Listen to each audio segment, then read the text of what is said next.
Assalamualaikum warahmatullahi wabarakatuh. Kembali lagi di channel Berita Mistis. Untuk kisah kali ini masih ada sebuah cerita dari tulisannya Untung Prasetyo.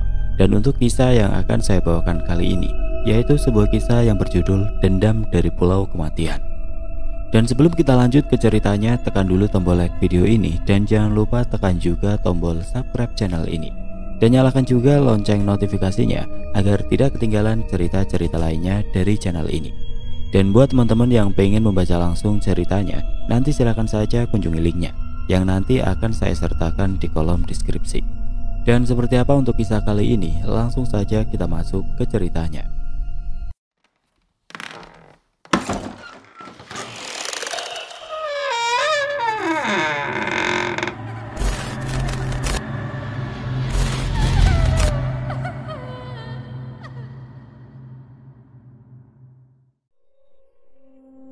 Tiba-tiba saja seseorang memukul bagian tengkukku dari belakang.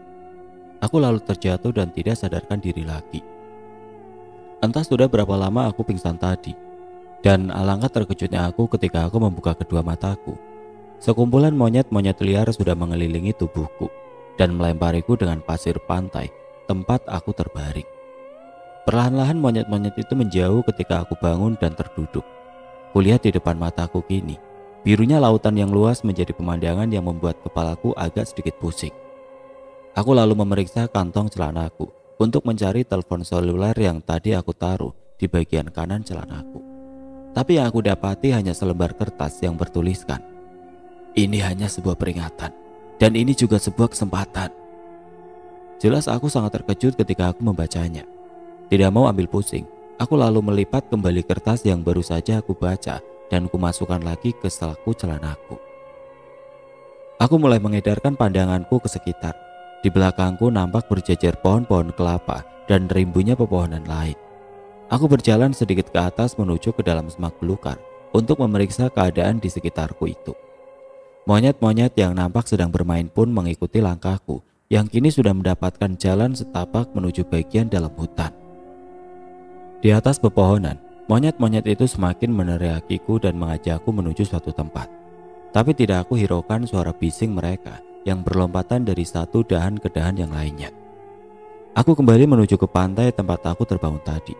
Aku tidak mau tersesat di hutan antah berantah ini karena langit semakin menjadi gelap. Aku berteriak-teriak sekuat tenaga, memanggil seseorang yang mungkin ada di pantai ini. "Halo? Oi, halo?" Tidak nampak ada tanda-tanda keadaan orang di pantai ini. Aku terus berjalan, mencari sesuatu yang bisa aku makan ataupun aku minum selain air laut yang ada di lautan ini. Lapar dan haus yang aku rasakan sangat menggangguku untuk berpikir lebih jernih saat ini. Satu-satunya hal yang aku pikirkan saat itu adalah cara untuk tetap hidup di tempat yang belum aku ketahui ini. Aku sama sekali tidak memiliki pengalaman tentang survival. Jangankan untuk bertahan hidup di hutan. Ketika perutku sedikit lapar saja, biasanya aku langsung berjalan ke warkop untuk memesan Indomie goreng 2 bungkus jadi 1, atau Indomie kari ayam dengan 2 telur. Lapar dan haus pun aku rasakan semakin menyiksaku. Aku terus berjalan di tepian pantai mencari pohon kelapa yang berbuah tapi tidak terlalu tinggi, dan berusaha untuk memanjatnya. Keadaan di sekitarku pun kini berubah menjadi gelap, karena matahari yang tadi menerangi tempat ini perlahan pergi menghilang di ujung lautan itu. Entah ini hanya sebuah halusinasiku karena sedang merasakan lapar dan haus yang semakin membuatku lemas. Tiba-tiba aku melihat seperti ada beberapa orang yang sedang menghangatkan tubuh mereka di depan api unggun yang menyala terang. Dan di belakang mereka tampak seperti kedai yang menjual berbagai macam makanan dan minuman tentunya. Semakin aku mendekati tempat orang-orang itu berada, kini terlihat seorang gadis yang berpakaian seperti pegawai kantoran melambaikan tangannya kepada aku. Aku sangat bersyukur sekali karena menemukan orang lain di pantai tempatku berada ini. Semakin aku mendekati mereka, semakin jelas pula penglihatanku kini. Ada 4 orang duduk mengitari api unggun kecil. 2 orang sedang duduk menikmati makanan yang tersaji di depan mereka, dan seorang gadis yang kini jaraknya semakin dekat denganku. Baru sampai ya? Kenalin, aku Dewi," ucap perempuan yang terlihat sangat riang walau dengan wajah yang sedikit pucat. Dewi lalu mengulurkan tangannya dan menarik tanganku ke arah orang-orang itu berada. Aku yang masih diam karena merasa ada yang aneh pun hanya tersenyum ke arah Dewi. "Kenalin nih, bos besar, namanya Rudi," ucap Dewi yang disambut lambaian tangan dari Rudi. "Yang ini Rita, sekretaris sebuah perusahaan besar." Rita pun hanya tersenyum kepada aku. "Ini Pak Soleh dan Pak Mamat, sopir pribadi dan OB yang juga bekerja di tempat Rita." Pak Soleh pun bangun dari tempat dia duduk dan mengulurkan tangannya untuk menyalamiku. Dan diikuti juga oleh Pak Mamat. Dua orang lagi yang sedang duduk di warung. Mereka adalah pejabat-pejabat tinggi. "Udah, kita ngumpul sini aja, nikmatin apa yang ada di sini," ucap Dewi menjelaskan. Entah datangnya dari mana, Pak Mamat terlalu memberikanku nampan berisi Indomie dan segelas teh hangat yang terlihat masih mengepulkan asap. Karena rasa lapar yang sudah tidak bisa kutahan lagi, aku pun mulai memakannya dengan lahap. Tidak peduli lagi dari mana semangkuk Indomie ini berasal. Setelah aku habiskan makanan pemberian Pak Mamat tadi, rasa kantuk yang luar biasa pun datang menyerangku. Tidak bisa kutahan lagi, dan akhirnya aku pun tertidur dengan nyenyak. Setelah aku habiskan makanan pemberian Pak Mamat tadi, rasa kantuk yang luar biasa pun datang menyerangku. Tidak bisa aku tahan lagi, dan akhirnya aku pun tertidur dengan nyenyak. Setelah matahari kembali datang menyinari tempat ini, aku pun terbangun lagi dari tidurku. Dan setelah kesadaranku sudah menyatu kembali, aku terduduk sambil mengedarkan pandanganku ke sekitarku. Aku mencari orang-orang yang semalam berkumpul di tempat ini. Namun yang kudapati hanyalah bekas kayu terbakar yang tampaknya sudah lama sekali ada di tempat itu. Lalu aku berdiri dan berjalan ke arah tempat di mana warung yang semalam aku lihat. Namun tidak aku temukan apa-apa selain pohon rindang di sana. Sejenak aku memikirkan tentang orang-orang yang aku temui semalam. Mereka itu manusia atau hantu ya? Tanyaku dalam hati. Masih dengan kebingungan yang menyelimutiku, tiba-tiba seekor monyet yang ukurannya lebih besar dari yang aku temui kemarin menjatuhkan beberapa kelapa tidak jauh dari tempatku berada. Aku bergegas menuju ke tempat kelapa-kelapa itu berada dan mengumpulkannya. Tapi tampaknya monyet besar itu tidak mau hasil jerih payahnya diambil alih begitu saja. Dan seolah mengintimidasiku, monyet itu pun menggeram dengan menunjukkan barisan giginya yang terdapat 2 gigi runcing di sudut mulutnya. Aku lalu mengambil sebatang kayu besar dan mengibas-ngibaskan kayu itu ke arah monyet besar tadi, yang perlahan terlihat mundur dan berlalu pergi. Setelah berusaha dengan sekuat tenaga untuk bisa membuka buah kelapa muda yang aku dapat tadi, aku pun berhasil meminum airnya dan memakan beberapa daging buah kelapa tadi. Setelah itu aku pun kembali menyusuri pinggir pantai dan mencari tempat di mana aku tersadar kemarin. Setelah itu, aku pun kembali berjalan masuk menyusuri hutan yang ada di tempat itu. Setelah lama berjalan menyibak semak belukar di hutan ini, aku mencium bau busuk yang sangat menyengat seperti bau bangkai. Aku pun menutup rapat bagian hidungku dan kembali berjalan mengikuti jalan setapak yang kini mulai terlihat. Tidak jauh dari tempatku berdiri, aku melihat seperti ada sosok tubuh yang terbaring di atas semak belukar. Aku lalu memperhatikan sekelilingku dan kudapati banyak bercak darah di dedaunan tidak jauh dari sosok tubuh yang sudah terbujur kaku dan mengeluarkan bau busuk itu. Perlahan aku menjauhi mayat yang aku temukan tadi. Aku berlari sejauh mungkin mencari udara yang tidak tercampur dengan bau menyengat tadi. Setelah tidak lagi tercium bau bangkai, aku menghentikan langkahku dengan nafas yang tersegal-segal. Setelah bergumul dengan rasa takutku, aku pun memberanikan diri dan berjalan kembali ke arah mayat yang aku temukan tadi. Baru beberapa langkah berjalan, aku menemukan sebuah kertas yang terlipat rapi dan hampir aku injak. Aku membuka kertas itu dan membacanya. Aku terkejut ketika mendapati tulisan yang sama seperti yang kemarin aku baca di sebuah kertas yang aku temukan di kantong celanaku. Ini hanya sebuah peringatan dan ini hanya sebuah kesempatan. Kuurungkan niatku untuk kembali menghampiri sosok tubuh yang tergeletak dan sudah menjadi bangkai itu. Aku kembali ke bibir pantai untuk mengambil kelapa yang masih tersisa. Sambil berusaha membuka kelapa muda yang sudah ada di depan ini, aku teringat beberapa kejadian yang membuat aku bisa sampai di tempat ini. Perdebatan yang sempat terjadi antara aku dan Alek beberapa hari lalu memunculkan indikasi bahwa Alek lah yang mengirim aku ke tempat ini. Perdebatanku dengan kawan dan partner bisnisku itu memang disaksikan juga oleh Angga, saudara laki-laki dari Alek. Aku pun kembali menerka-nerka siapa yang tega membawa dan meninggalkanku di tempat ini, dan juga meninggalkan pesan misterius itu. Aku tersadar ketika beberapa monyet hutan yang bertubuh sangat besar sudah mengelilingiku. Mereka menyeringai ke arahku dengan tatapan kebencian. Satu monyet tiba-tiba menyerangku, melompat ke arah wajahku, dan beberapa monyet lain pun segera bergabung mengoyak pakaian yang aku kenakan. Instingku membawaku lari secepat mungkin ke perairan dan menceburkan diri ke dalamnya. Monyet-monyet yang segera berhamburan pergi. Ketika aku berlari ke arah air pun terlihat masih menatap penuh amarah kepadaku. Monyet sialan. Aku masih berada di dekat air sambil berjalan ke arah tempat aku bertemu dengan Dewi dan yang lainnya semalam. Monyet-monyet yang mengikutiku pun berhenti. Ketika samar-samar, di kejauhan aku melihat seseorang berjalan masuk ke dalam semak-semak. Aku pun berteriak memanggil orang tersebut dengan nama-nama yang aku kenal semalam. Pak Soleh, Pak Mamat. Teriakku yang membuat monyet-monyet yang mengikutiku pergi. Dewi, Rudi, teriakku. Tidak ada jawaban yang aku dengar, hanya suara deburan ombak dan kicauan burung serta binatang-binatang lain yang bersaut-sautan. Mungkin waktu sudah menunjukkan sekitar pukul 12 siang, karena matahari yang bersinar tanpa ditutupi awan sudah tepat berada di atas kepalaku. Aku berjalan ke arah semak, di mana aku tadi melihat sekelebat orang berlari di sana. Untuk berjaga-jaga dari serangan monyet-monyet liar, aku pun terus memegang kayu panjang yang aku dapat di bawah pohon rindang tadi. Belum terlalu jauh aku memasuki semak-semak yang ada di pinggiran pantai ini. Aku kembali dikejutkan dengan pemandangan yang sangat mengerikan di siang hari itu. Ketika aku menyibak rumput yang menghalangi langkahku, aku melihat 3 kerangka manusia yang terbaring saling berdekatan. Sejenak aku terpaku memandang ketiga tengkorak kepala manusia itu. Aku pun kembali berlari menerobos semak belukar dan rumput tinggi yang menghalangi langkahku. Seperti dikejar hantu, aku yang merasa sangat ketakutan itu terus berlari sampai aku menceburkan diriku ke air laut yang ada di pantai ini.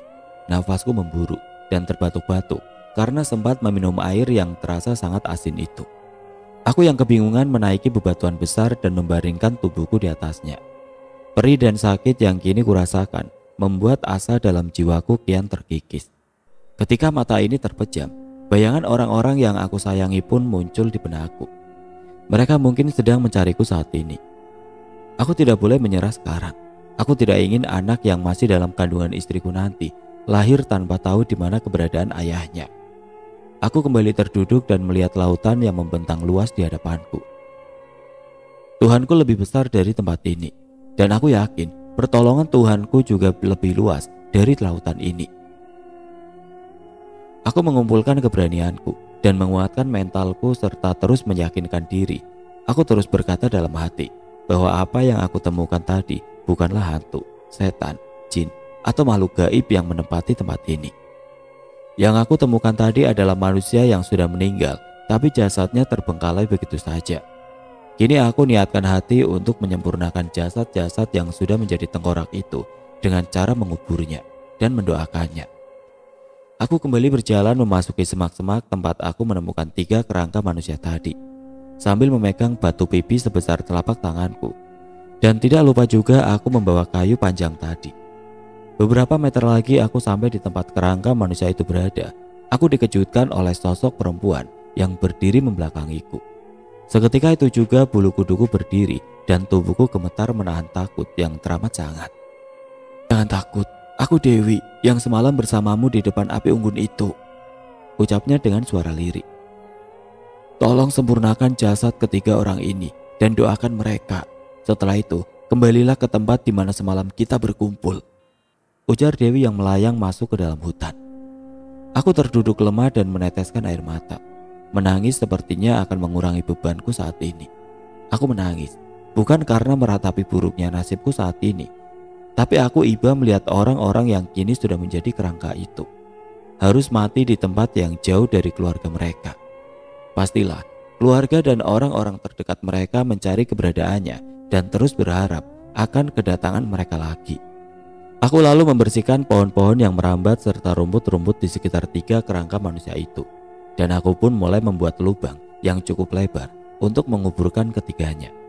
Ketika lubang yang aku buat sudah terlihat cukup, aku pun lalu memeriksa satu persatu kerangka yang masih lengkap mengenakan pakaian itu. Aku mulai dari salah satu kerangka dengan celana hitam dan baju berwarna coklat. Aku melihat tulisan nama di bagian dada sebelah kanan kerangka itu. Nama itu bertuliskan M. Ahmad. Innalillahi wa inna ilaihi raji'un. Ternyata orang yang aku temui dan memberiku Indomie serta teh hangat semalam sudah meninggal di sini. Perlahan aku mengangkat tulang belulang yang terbungkus celana hitam dan baju berwarna coklat itu dan memasukkan ke dalam lubang yang sudah aku buat tadi. Kurapikan lagi posisi tulang-tulang itu agar berada tepat pada tempatnya. Hal sama pun aku lakukan kepada kedua kerangka manusia yang lainnya. Aku yakin bahwa mereka lelaki yang menggunakan lengan panjang berwarna putih lusuh dengan kopiah hitam yang sudah merah itu adalah Pak Soleh. Lalu di sebelah Pak Soleh itu pasti Rita. Setelah menutup rapat liang lahat tempatku menguburkan 3 orang tadi, aku pun lalu berdoa untuk ketenangan mereka. Semoga Engkau mengampuni dosa orang-orang ini ya Allah, dan menerima semua amal baiknya. Aku pun segera meninggalkan kuburan mereka dan kembali menuju ke tepian pantai seperti apa yang Dewi minta tadi.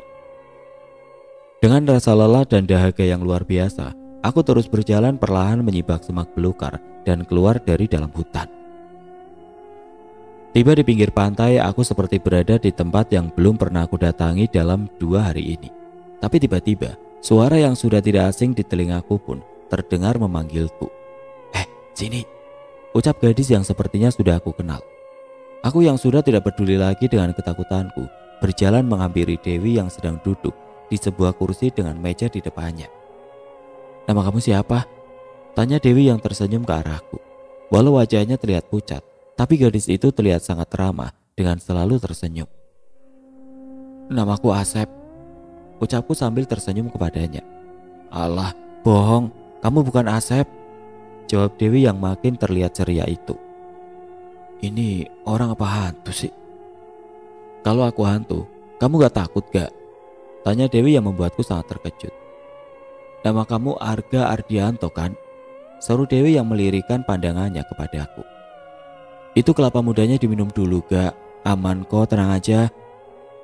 Nanti malam akan aku ceritakan apa yang sebenarnya terjadi di pantai ini, di pulau ini juga tentunya. Tutur Dewi yang pandangannya terlihat ke arah lautan luas di depan kami. Aku pun lalu mengambil kelapa muda yang ada di hadapanku. Aku lalu meminumnya dengan sangat rakus. Hal aneh pun terjadi lagi saat ini. Air kelapa yang aku minum tidak habis-habis sampai aku merasa kenyang dan tidak haus lagi. Udah gak usah dipikirkan gak, ucap Dewi yang seolah tahu apa isi hatiku. Terima kasih kamu sudah mau menguburkan ketiga jenazah tadi gak, ucap Dewi lagi. Iya sama-sama Wi, sudah menjadi kewajiban bagi yang masih hidup untuk menguburkan yang sudah mati dan mendoakannya. Dari belakang Dewi tiba-tiba muncul 3 sosok orang yang dari pakaiannya seperti sudah tidak asing lagi. Aku yang tadi tidak merasakan takut, kini dengan tiba-tiba kakiku bergetar. Dewi pun lalu memegang tanganku sambil berkata, "Gak usah takut, kami memang sudah mati di sini gak?" Ucap Dewi yang tangannya terasa dingin sekali. Hembusan angin pantai yang bertiup pun membuat kantukku datang. Aku lalu menaruh kepalaku di atas meja dengan kedua tangan yang menjadi alasnya. Setelah itu, aku tertidur kembali dan terbangun di pagi harinya. Beberapa monyet kecil yang bermain di atas tempatku terduduk mengalihkan pandanganku menuju batu yang aku jadikan alat untuk menggali kuburan Pak Soleh, Pak Mamat, dan Rita. Di bawah batu itu ada selembar kertas yang bertuliskan sama seperti yang ada di kantong celanaku. Tapi di balik tulisan itu ada tulisan lain yang berbunyi, "Tolong kuburkan kami semua." Lalu di bawah kalimat itu tertulis lagi, "Kau harus tetap hidup." Aku pun berpikir keras membaca tulisan yang sangat sulit aku artikan itu. Di tengah rasa kebingunganku itu, seekor monyet besar kemarin menyerangku pun sudah berada di sampingku dengan jarak yang begitu dekat. Monyet itu menatapku tajam dan menggelengkan kepalanya ketika aku memegang batu yang ada di sampingku, seakan memberitahu kalau dia kini tidak akan menyerangku. Aku pun membalas dengan menganggukkan kepalaku. Setelah itu monyet besar itu mengajakku untuk mengikutinya. Monyet itu melambaikan tangannya dan berjalan memasuki semak belukar. Setelah aku menerobos semak-semak itu, kini aku berada di jalan setapak yang sepertinya sudah sering digunakan orang untuk berjalan. Sekitar 10 menit berjalan, aku melihat tanah agak lapang yang di tengahnya berdiri 2 pohon berjajar. Dan di antara kedua pohon itu ada semacam bivak yang terbuat dari pelapa kelapa, serta dahan-dahan pohon yang sudah kering dengan atap yang terlihat seperti alang-alang. Monyet itu diam dan terpaku menatap sebuah gubuk kecil yang berada di depan kami. Dan seolah memintaku untuk memeriksanya, perlahan aku berjalan menghampiri gubuk kecil itu, yang di sekitarnya terdapat benda-benda yang sepertinya pernah digunakan seseorang untuk memasak. Ada kaleng-kaleng kecil yang sudah berkarat dan tumpukan batu yang terlihat seperti tungku. Setelah mengitari gubuk itu, aku pun memberanikan diri membuka penutup bagian depan gubuk yang sepertinya sudah rapuh itu. Aku kembali memincingkan mataku ketika melihat tumpukan tulang manusia yang terbungkus celana hitam dan baju berwarna kuning lusuh. Dewi, gumamku dalam hati. Apa yang sebenarnya terjadi di sini? Sudah 4 orang yang aku temukan kerangkanya di dalam hutan ini dan 1 jenazah yang sudah membusuk. Dari semak-semak tempat di belakang monyet itu berdiri, muncul 4 ekor monyet lagi dengan masing-masing monyet membawa sebuah benda di tangannya. Monyet yang mungkin berjenis kelamin betina itu menaruh batu yang tadi kutinggalkan di tempat aku tertidur semalam. Monyet yang bertubuh lebih kecil terlihat menaruh sebuah benda yang belum aku kenali. Dan 2 monyet yang lainnya menaruh tali panjang serta kotak berwarna kuning dan biru di kedua sisinya. Aku lalu berjalan menghampiri monyet besar itu berada, lalu memeriksa benda-benda yang diletakkan monyet-monyet tadi. Di hadapanku kini, aku melihat pisau lipat berwarna merah, gulungan tali panjang, dan sekotak korek kayu berwarna kuning dan biru. Benda-benda itu sepertinya milik Dewi yang sudah lama bertahan hidup di hutan itu sendirian. Dan mungkin karena kedekatan monyet-monyet itu dengan Dewi, monyet itu pun menyimpan benda-benda peninggalannya. Terima kasih Pak Lurah, ucapku kepada monyet besar yang masih diam terpaku menatap ke arah gubuk tempat kerangka Dewi berada. Aku meyakini monyet itu adalah pemimpin dari monyet-monyet lain di sana, karena monyet itu terlihat berbadan paling besar dan berbulu paling lebat dibanding monyet-monyet yang lain. Jadi aku memanggil monyet itu dengan sebutan Pak Lurah. Aku akan menguburkan Dewi. Kira-kira di mana tempat yang tepat? Tanyaku kepada Pak Lurah yang terlihat masih termenung. Tiba-tiba Pak Lurah berjalan ke arah barat sebelah kanan gubuk itu berada. Monyet-monyet lain pun mengikuti langkah Pak Lurah dan mulai mengorek-ngorek tanah yang mereka injak. Aku pun mengerti, mungkin tempat yang ditunjuk Pak Lurah itu tempat yang tepat untuk menguburkan Dewi. Aku pun lalu mengambil batu yang kemarin kugunakan untuk menggali kuburan Pak Soleh, Pak Mamat dan Rita.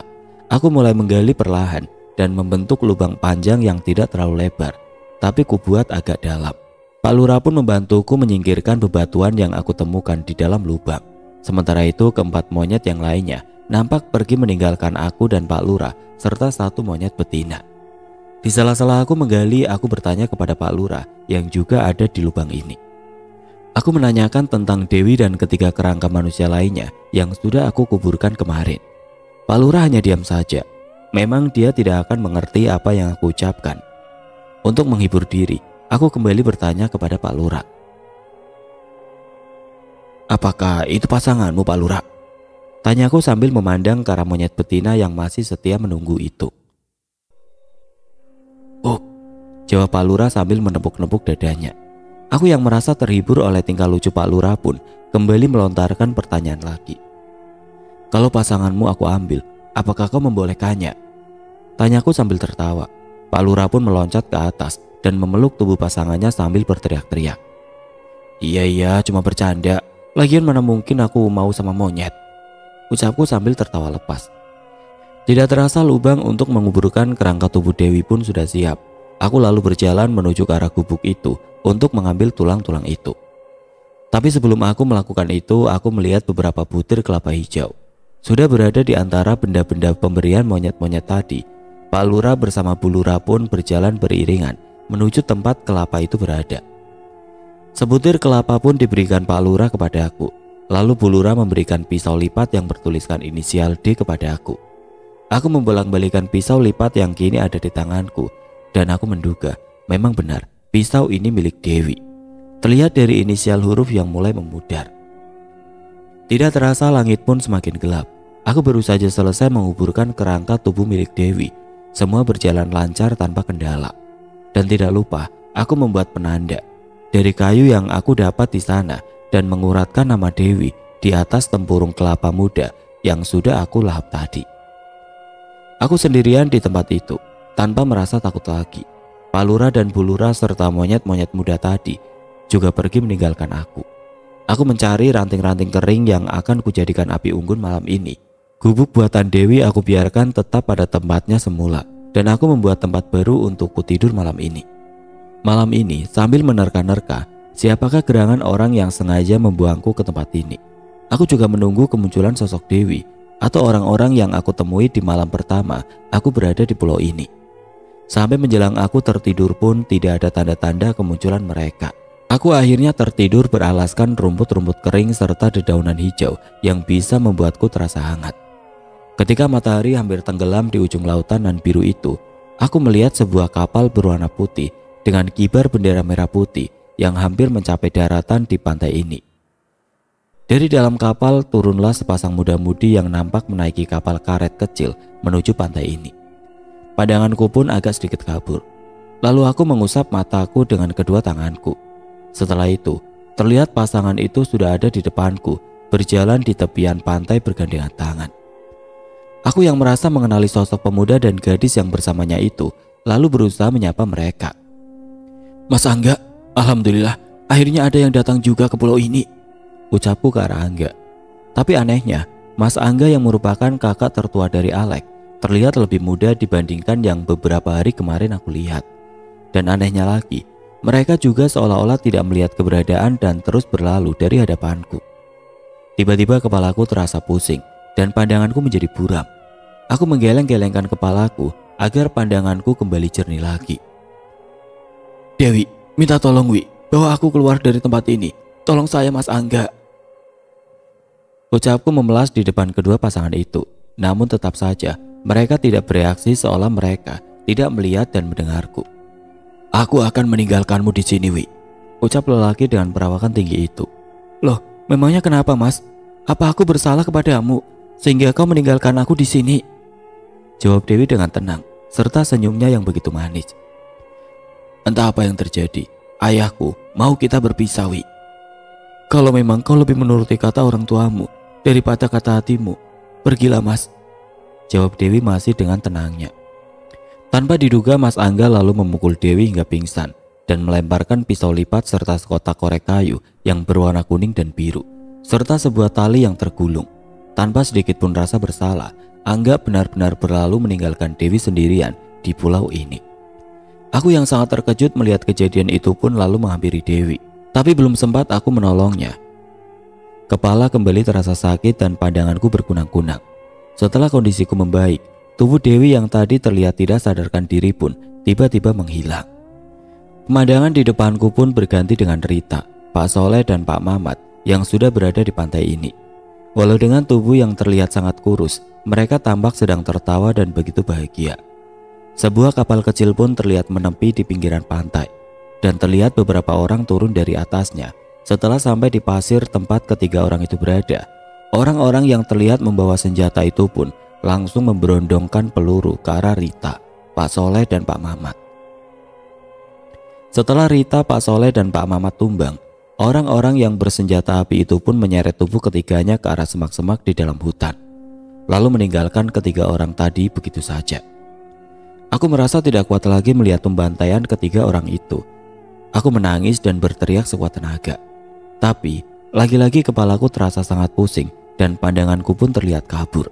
Sama seperti kejadian tadi, aku melihat Rudi, Iqbal, Rahmat, Sarti, dan beberapa orang yang hidupnya berakhir tragis di pulau ini.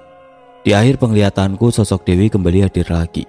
Dia terlihat bersama seekor monyet kecil yang digendongnya di dalam hutan. Dewi merawat monyet itu seperti merawat seorang bayi.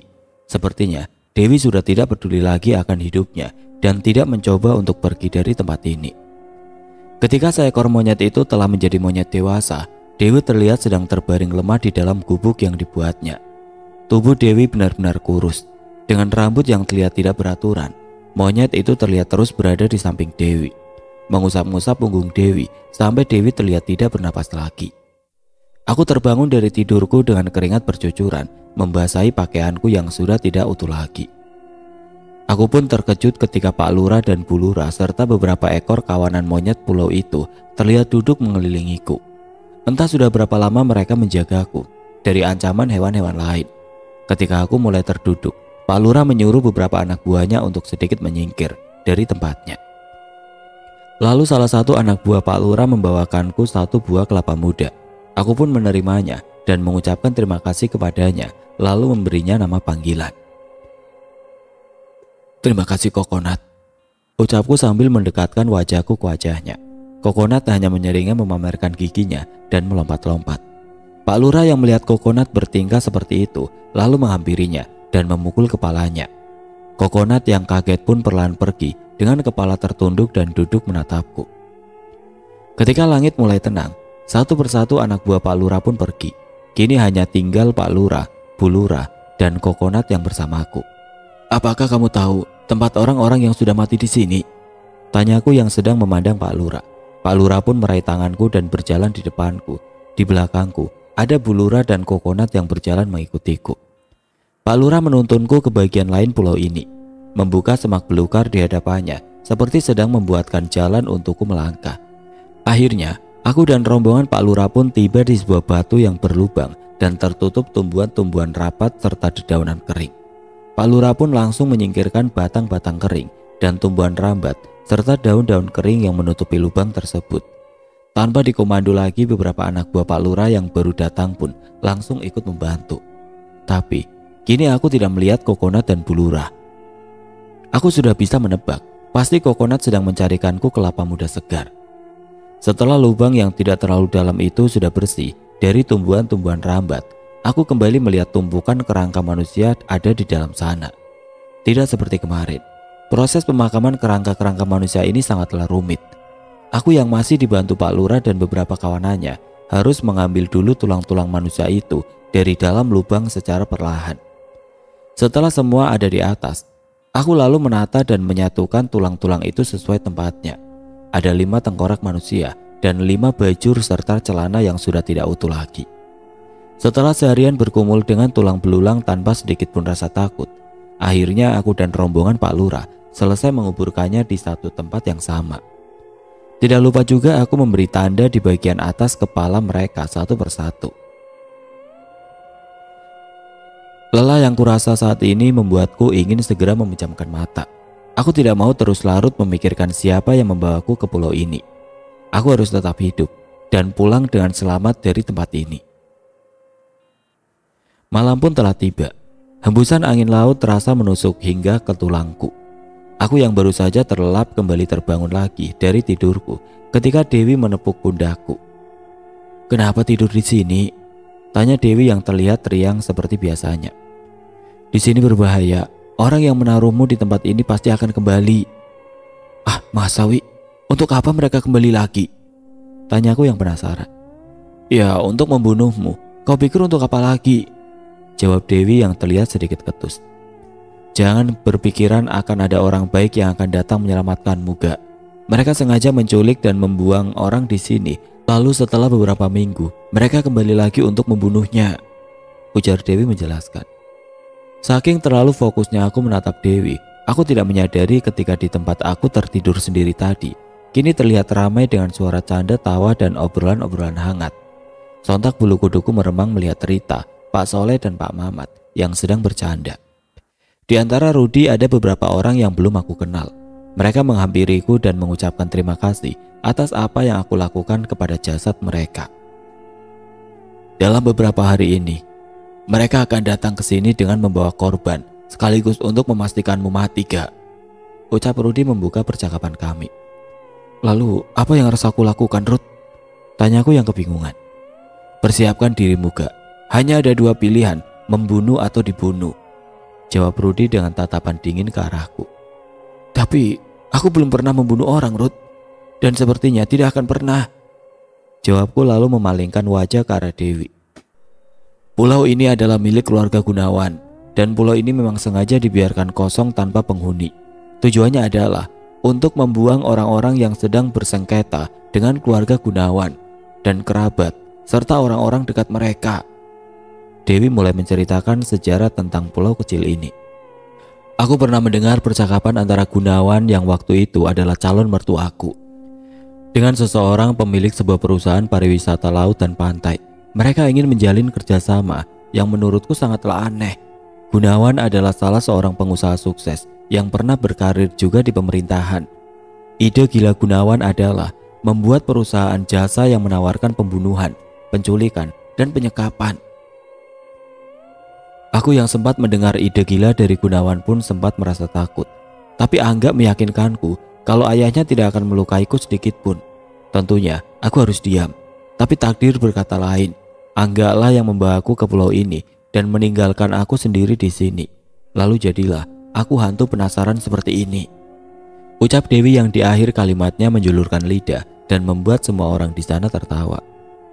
Tapi sebelum aku berhasil bertahan hidup selama 2 tahun di sini, ternyata Rudi dan 4 orang yang kau temukan kerangkanya di dalam lubang tadi lebih dulu menghuni pulau ini.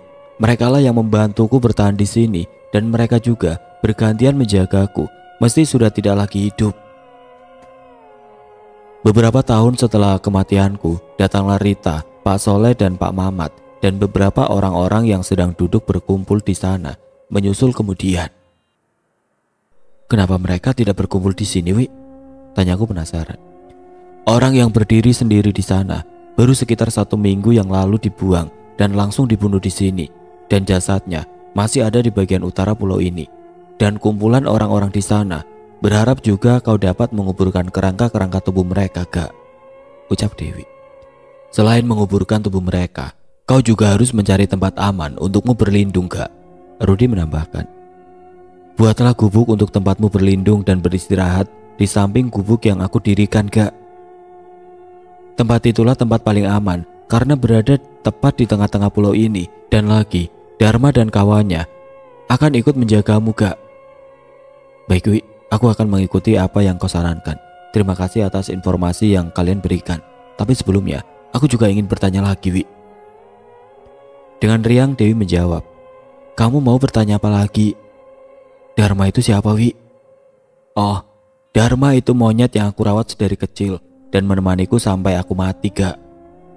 Keren juga nama monyet itu. Kalau aku memanggilnya dengan panggilan Pak Lurah, Wi. Lalu kami semua pun tertawa terbahak-bahak. Hari-hari pun berlalu. Gubuk yang akan aku jadikan tempat tinggalku pun sudah kokoh berdiri. Aku juga menggunakan kaleng-kaleng bekas Dewi untuk memasak dan barang-barang peninggalan Dewi lainnya. Selain itu, setiap pagi aku berjalan menyusuri pantai untuk mencari kaleng atau botol yang terbawa arus sampai ke tempat ini. Aku juga belajar mencari ikan dengan cara menombaknya di malam hari. Dan bersama Pak Lurah serta kawan-kawannya, aku belajar mencari buah-buahan dan dedaunan yang bisa dimakan. Tidak lupa aku membuat senjata-senjata seperti tombak, busur, dan anak panahnya menggunakan kayu-kayu kering. Aku semakin akrab dengan pulau ini, hingga aku lupa sudah berapa lama aku berada di sini. Aku pun sudah mengikhlaskan keluargaku dan selalu memanjatkan doa untuk keselamatan dan kebaikan mereka. Aku tidak ingin terpuruk karena terus memikirkan orang-orang yang aku sayangi. Setelah aku memiliki tempat tinggal di pulau ini, aku pun mulai memetakan lokasi pulau ini. Aku juga menyiapkan beberapa tempat persembunyian lengkap dengan senjata dan stok makanan di tempat itu. Jalanku untuk pulang cuma satu, yaitu menunggu orang-orang itu datang ke pulau ini dan merebut kapal mereka. Pencarian kerangka orang-orang yang bernasib sama seperti Rudi pun aku lanjutkan. Tidak lupa juga aku mengajak Pak Lurah serta kawanannya untuk membantu. Ikatan batin antara aku dan Pak Lurah serta kawanannya terjalin cukup erat. Aku sepertinya mengerti bahasa tubuh yang mereka lakukan untuk berkomunikasi denganku. Setiap malamnya Dewi pun selalu menemaniku, baik secara langsung maupun lewat mimpi. Rita, Pak Soleh dan Pak Mamat selalu datang bertiga. Mereka seperti grup yang tidak dapat dipisahkan. Rudi yang mulai sering mendatangiku pun mengajariku tentang cara berperang dan membuat pertahanan. Aku pun mulai penasaran dengan sosok Rudy. Lalu aku mulai bertanya tentang kehidupannya dulu dan alasan apa yang membuat hidupnya harus berakhir di tempat ini. Aku memiliki beberapa usaha di Jakarta, Bandung, serta Kalimantan. Usahaku berkembang sangat pesat. Aku membeli lahan dari pesaing bisnisku yang sedang terpuruk. Lahan itu lalu kujadikan gudang dan perkantoran. Setelah 3 tahun berlalu, pesaingku itu berniat ingin membeli perkantoran dan gudang yang aku miliki saat itu. Orang itu beralasan karena tanah yang dulunya dijual kepadaku itu adalah tanah warisan. Aku pun menolak niatnya untuk membeli tanah miliknya yang saat itu sudah menjadi perkantoran dan pergudangan yang cukup besar. Ujar Rudy menceritakan awal permasalahannya. Karena tidak suka dengan penolakan, orang itu pun mencoba memaksaku dengan berbagai cara. Cara pertama dengan melakukan teror-teror kepada anggota keluargaku dan mengancam akan menculik anak-anakku. Hal itu tidak dapat dilakukannya karena aku juga memiliki banyak kolega, orang-orang penting di negeri ini. Lalu orang itu mencoba cara kedua, mengirimkan santet serta makhluk-makhluk gaib ke rumahku. Ketika aku lengah dan sedang jauh dari Sang Maha Kuasa, santet itu pun dapat menembus dan menyakitiku. Tapi itu tidak berlangsung lama, karena melalui kuasanya, Allah mengirimkan seseorang yang membantu mengobatiku. Aku juga melihat sendiri pertempuran gaib antara orang yang menolongku itu dan makhluk-makhluk gaib yang menyakitiku. Selesai dengan urusan hal gaib dan teror-teror yang gagal dilakukan orang itu kepadaku, barulah orang itu menculik dan membawaku ke pulau ini. Ujar Rudy yang dengan tatapan kosong menceritakan semuanya. Tiba-tiba Dewi datang bersama Pak Lurah menghampiri aku dan Rudy di depan perapian kecil yang aku buat.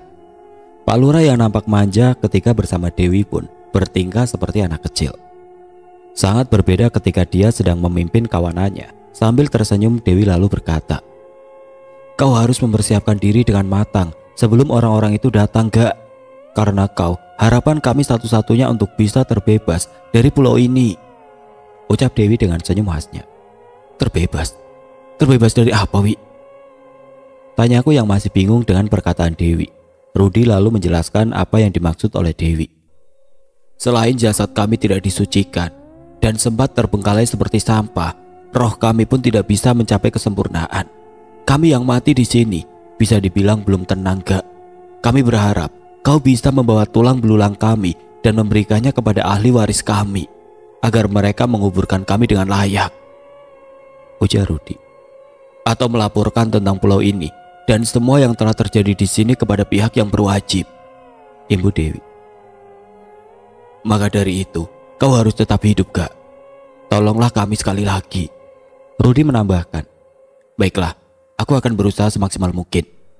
Jawabku mantap sambil menatap keduanya. Besok setelah matahari terbit, berjalanlah ke arah timur pulau ini. Tandai jalur yang kau lewati dengan cara menggoreskan tanda pada batang pohon yang kau lewati. Hitung berapa lama waktu yang kau butuhkan untuk sampai di bibir pantai yang ada di bagian timur. Ingat, jangan meninggalkan jejak langkah. Usahakan kau tidak merusak pohon-pohon kecil dan semak belukar yang kau lalui. Ujar Rudy yang sedang mengajari memetakan wilayah dengan benar. Ketika siang hari, matahari adalah penunjuk langkahmu. Bila matahari tertutup awan mendung, gunakan tanda di batang pohon besar sebagai acuannya. Begitu juga ketika malam hari. Kau lebih baik dia menunggu di tempat aman. Hindari bergerilya di pulau kecil seperti ini. Biar aku meminta Dharma dan kawanan kecilnya mendampingimu, gak? Ucap Dewi yang sedang memangku Pak Lurah. Malam pun berlalu. Ketika pagi datang, tampak Pak Lurah bersama Kokonat dan 2 ekor monyet yang belum aku beri nama sudah ada di depan gubuk milik Dewi. Seperti biasa, Kokonat menghampiri aku dan membawakan kelapa muda untukku. Setelah sarapan air kelapa muda, aku pun memulai perjalananku untuk memetakan pulau ini sesuai arahan Rudy semalam. Formasi berjalan pun sudah terbentuk. Pak Lurah berjalan di depanku sebagai leader dan 2 anggota Pak Lurah yang baru saja aku beri nama Melon dan Kentang berjalan di belakangku sebagai sweeper. Sementara itu Kokonat memantau keadaan kami dari atas. Aku terus memperhatikan sekitarku dengan seksama dan mengingat pohon-pohon besar yang aku dan timku lewati. Setelah berjalan sekitar 3 jam lamanya, aku pun mulai mendengar suara deburan ombak. Sepertinya sebentar lagi pantai bagian timur pulau ini akan terlihat. Ketika tim kami sebentar lagi sampai di pulau itu, tiba-tiba saja Kokonat terjatuh dari atas pohon. Terlihat Kokonat berguling-guling dengan monyet lain di depanku. Tidak lama kemudian Pak Lurah terdengar menggeram dan perlahan berjalan ke arah sebelah kiriku. Melon berlari ke arahku dan memegang erat kakiku.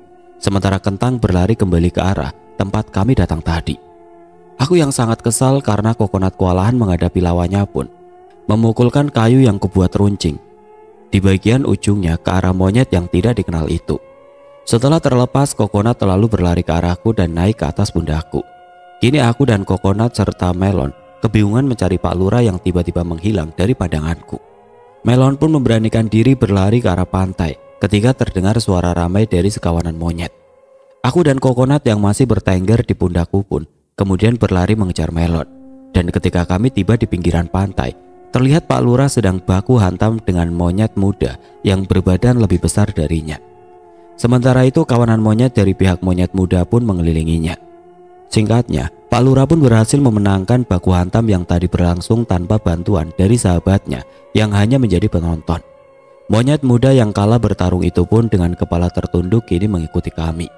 Kawanan mereka pun sekarang dipimpin oleh Pak Lurah, monyet tua dari Pulau Barat. Yang membuat aku tertawa geli waktu itu, Kentang ternyata kembali dengan membawa dua temannya lalu menghampiri Pak Lurah. Rupanya dia sedang mencari bala bantuan tadi.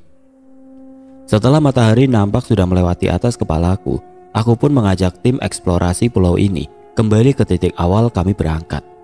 Kali ini aku sendiri yang menjadi leader, sementara Pak Lurah dan kawannya berjalan melewati dahan-dahan pohon di sana. Berhari-hari aku sudah melakukan pemetaan wilayah, dan saat ini aku sudah benar-benar menguasai daerah ini. Di malam ini hujan turun begitu derasnya. Petir bersaut-sautan dan angin kencang pun datang menerpa gubukku. Malam ini tidak satupun dari teman beda alamku yang menemani. Aku pun memilih untuk segera tidur karena cuaca sedang tidak bersahabat bagiku. Ketika aku hampir memejamkan mata, tiba-tiba petir menyambar sebuah pohon yang berada tidak jauh dari tempatku berada. Aku pun kembali duduk dan termenung, memikirkan hal-hal yang hanya bisa aku pikirkan saat ini. Di tengah lamunanku itu, beberapa kali kilatan cahaya menerangi daerah sekitar tempat gubuk ini berdiri. Dan di antara cahaya kilatan berikutnya, aku terkejut karena melihat sosok wanita yang kepalanya hampir putus dengan lidah yang menjulur keluar. Darah segar terlihat membasahi baju yang dia kenakan. Sontak aku pun lalu memejamkan mata karena merasa sangat ketakutan.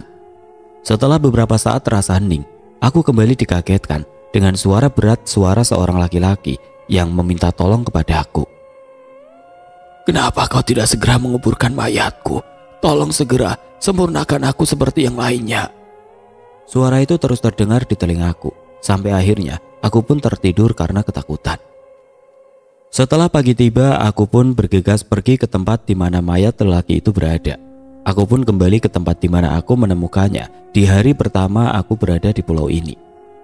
Ketika pertama kali aku menemukannya, mayat itu masih berbau sangat busuk. Mungkin mayat itu sudah kering saat ini. Setelah hampir 1 jam aku berjalan, aku pun sudah melihat sosok tubuh yang sudah tidak utuh lagi. Tanpa pikir panjang, aku pun segera membuat lubang yang posisinya tidak jauh dari jasad itu berada. Pak Lurah dan kawanannya pun tidak ada yang membantuku kali ini. Mungkin karena masih ada bau-bau busuk yang menyengat yang tercium dari jasad ini. Setelah aku rasa lubang yang aku buat ini sudah cukup untuk menguburkan jasad itu, kini aku pun mulai mencari cara untuk memasukkannya ke dalam lubang itu.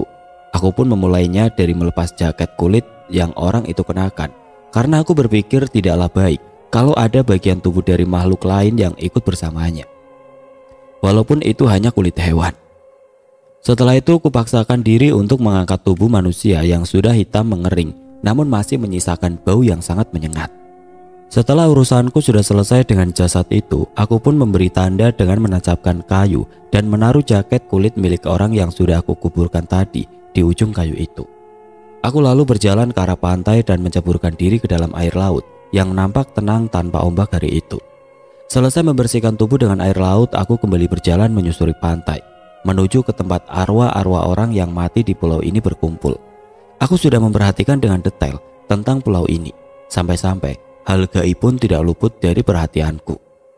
Entah apa yang dilakukan arwah-arwah itu, ketika berkumpul di bagian pantai yang terdapat pohon besar nan rindang di sana. Ketika Dewi, Rudy dan yang lainnya di sana, pohon besar itu akan terlihat seperti warung yang menyajikan banyak makanan dan jajanan. Mungkin kalau di dunia manusia tempat itu adalah warung kopi yang juga menyajikan Indomie rebus terenak sealam semesta. Dari arah utara pulau ini tiba-tiba terdengar suara helikopter yang sedang terbang rendah di atasku. Aku pun bergegas menuju ke tempat persembunyian yang sudah aku siapkan sejak jauh-jauh hari. Kawanan Pak Lurah pun terdengar gusar dan berteriak bersaut-sautan ketika helikopter itu melintas di atas pepohonan tempat mereka tinggal. Setelah 15 menit berlalu, akhirnya helikopter yang sepertinya sedang menyisir pulau ini pun pergi.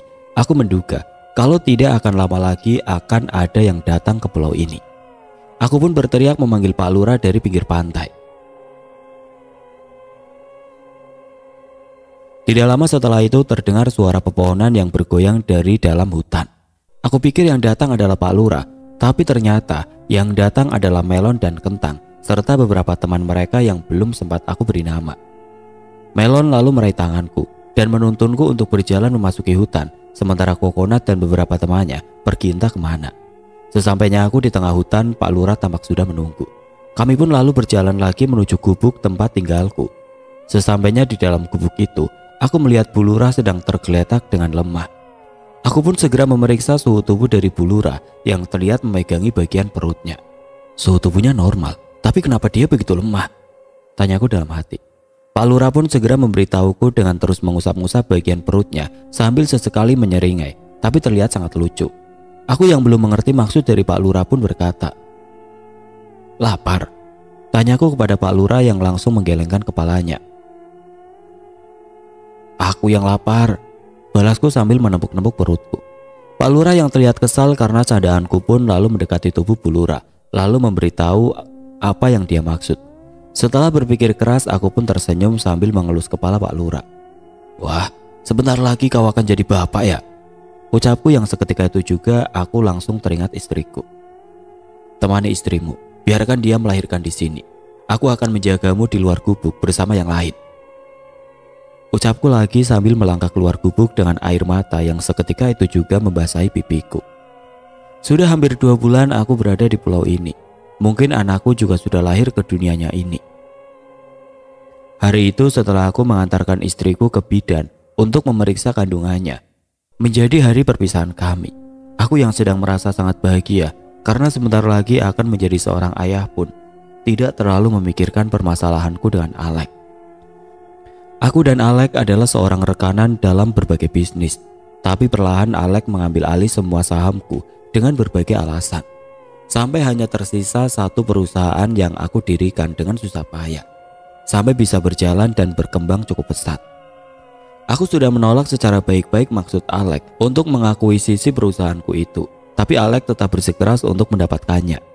Malam itu aku, Alek dan juga Mas Angga, serta beberapa orang kepercayaan mereka pun melakukan meeting di kantor milik Mas Angga. Setelah perdebatan yang terjadi antara aku dan Alek, aku pun meminta izin untuk pergi ke toilet. Di dalam toilet itu tiba-tiba seseorang melemparkan amplop coklat yang sepertinya berisi dokumen atau surat.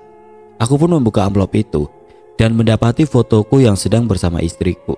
Dan setelah beberapa lembar foto aku lihat satu persatu, di lembar terakhir foto itu aku melihat sebuah pesan yang bertuliskan, "Ini adalah sebuah peringatan dan ini adalah sebuah kesempatan." Aku langsung berasumsi bahwa ini adalah sebuah ancaman dari Alek, tapi sedikit pun aku tidak merasa gentar. Aku lalu kembali lagi menuju ruang meeting dengan emosi yang siap aku tumpahkan kepada Alek. Memasuki ruangan meeting tadi, amarahku pun mereda ketika aku melihat ada Pak Gunawan di antara Alek dan Mas Agung. Aku pun berjalan ke arah Pak Gunawan lalu menyalaminya.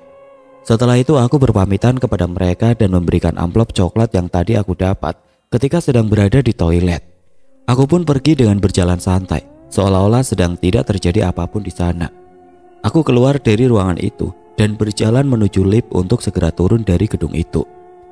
Ketika aku sudah berada di dalam lift, tiba-tiba lift itu berhenti dan pintu pun terbuka. Lalu masuklah 2 orang berpakaian rapi sama sepertiku. Dan setelah beberapa saat kemudian, aku kehilangan kesadaran setelah merasakan pukulan yang sangat keras di bagian tengkukku. "Alek, sialan," Gumamku dalam hati sambil mengepalkan kedua tanganku. Lamunanku terhenti ketika Kokonat datang membawakanku kelapa muda lagi. Aku pun mengusap kepala Kokonat dan menerima pemberiannya. Lama aku terdiam memikirkan hal yang saat ini hanya bisa aku pikirkan. Sambil menikmati air kelapa muda pemberian Kokonat, aku pun merencanakan langkah selanjutnya untuk dapat pergi dari pulau ini. Aku pun kembali ke arah gubuk untuk melihat kondisi Bulura yang baru pertama kalinya menjalani proses melahirkan. Puji syukur aku panjatkan kepada Tuhan. Setelah melihat Bulura sudah duduk memangku bayinya dan menyusuinya, aku pun mengusap kepala Pak Lurah dan memberinya ucapan selamat. Sore harinya langit tampak gelap dan sepertinya hujan deras akan kembali mengguyur pulau ini. Setelah matahari terbenam, aku pun membuat perapian kecil di depan gubuk. Malam ini kawanan Pak Lurah tampak ramai di sekitarku. Mereka berkumpul menjadi beberapa kelompok di sekitar api unggun kecil yang sudah menyala. Ketika aku sedang membakar umbi-umbian untuk aku jadikan makan malam, tiba-tiba kawanan Pak Lurah pun berteriak dan berhamburan pergi dari tempat mereka berada. Di luar gubuk ini, hanya ada aku serta Kokonat yang tertunduk di belakangku. Bau busuk bangkai pun seketika tercium oleh hidungku, yang seketika membuat bulu kuduku meremat. Api unggun kecil yang apinya tampak tenang karena angin tidak berhembus terlalu kencang, tiba-tiba menyala besar dan hampir menyambar wajahku yang sedang duduk tepat di depannya. Seketika itu juga aku menjatuhkan diri ke belakang. Dan ketika aku terbangun, terlihat jelas sosok wanita dengan gaun merah yang terus meneteskan darah dan kepala yang hampir putus. Sosok itu perlahan mendekatiku dengan berjalan mengambang beberapa sentimeter di atas tanah. Tidak ada pilihan lain selain mengumpulkan keberanianku yang sudah tercerai-berai itu. Dengan memejamkan mata dan menarik nafas panjang, aku pun berdoa sebisaku. Dan ketika keberanianku telah menyatu, aku membuka kembali kedua mataku. Tiba-tiba sosok menyeramkan itu perlahan-lahan mundur dan menjauh dariku. Aku yang terpikir bahwa aku telah menguasai keadaan dengan membuat setan itu takut, kembali harus dikejutkan oleh Dewi yang ternyata sudah ada di depan belakangku. Ternyata hantu menyeramkan itu bukan takut kepada aku, melainkan merasa takut oleh kehadiran Dewi. "Mau apa kau di sini? Mau menakut-nakuti sahabatku?" tanya Dewi kepada makhluk menyeramkan itu. "Wih, suruh perempuan itu menampakkan diri dengan wujud biasa," pintaku kepada Dewi. Dewi pun melesat dengan cepat ke arah hantu itu. Entah apa yang dikatakan Dewi kepada perempuan yang sudah 2 malam ini menghantuiku itu. Tiba-tiba sosoknya berubah menjadi perempuan biasa yang usianya terlihat lebih tua dari Dewi. Kedua sosok itu lalu berjalan menghampiriku layaknya manusia biasa. "Maafkan saya, Dek. Saya hanya mau minta tolong," ucap wanita yang juga terlihat lebih tua dariku itu. "Aku dibunuh seseorang dan jasadku masih terombang-ambing di dekat pantai ini. Tolong kuburkan jasadku setelah koper hitam yang berisi tubuhku itu sampai di tepian pantai ini." Aku dan Dewi beradu pandang mendengar apa yang diucapkan wanita itu. Belum sempat aku menjawab permintaan wanita itu, Rudi, Rita, Pak Soleh dan Pak Mamat terlihat datang juga di tempat ini.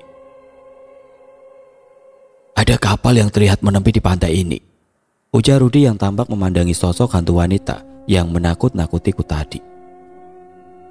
"Bagaimana bisa kau sampai di tempat ini?" tanya Rudi kepada sosok yang baru dilihatnya itu.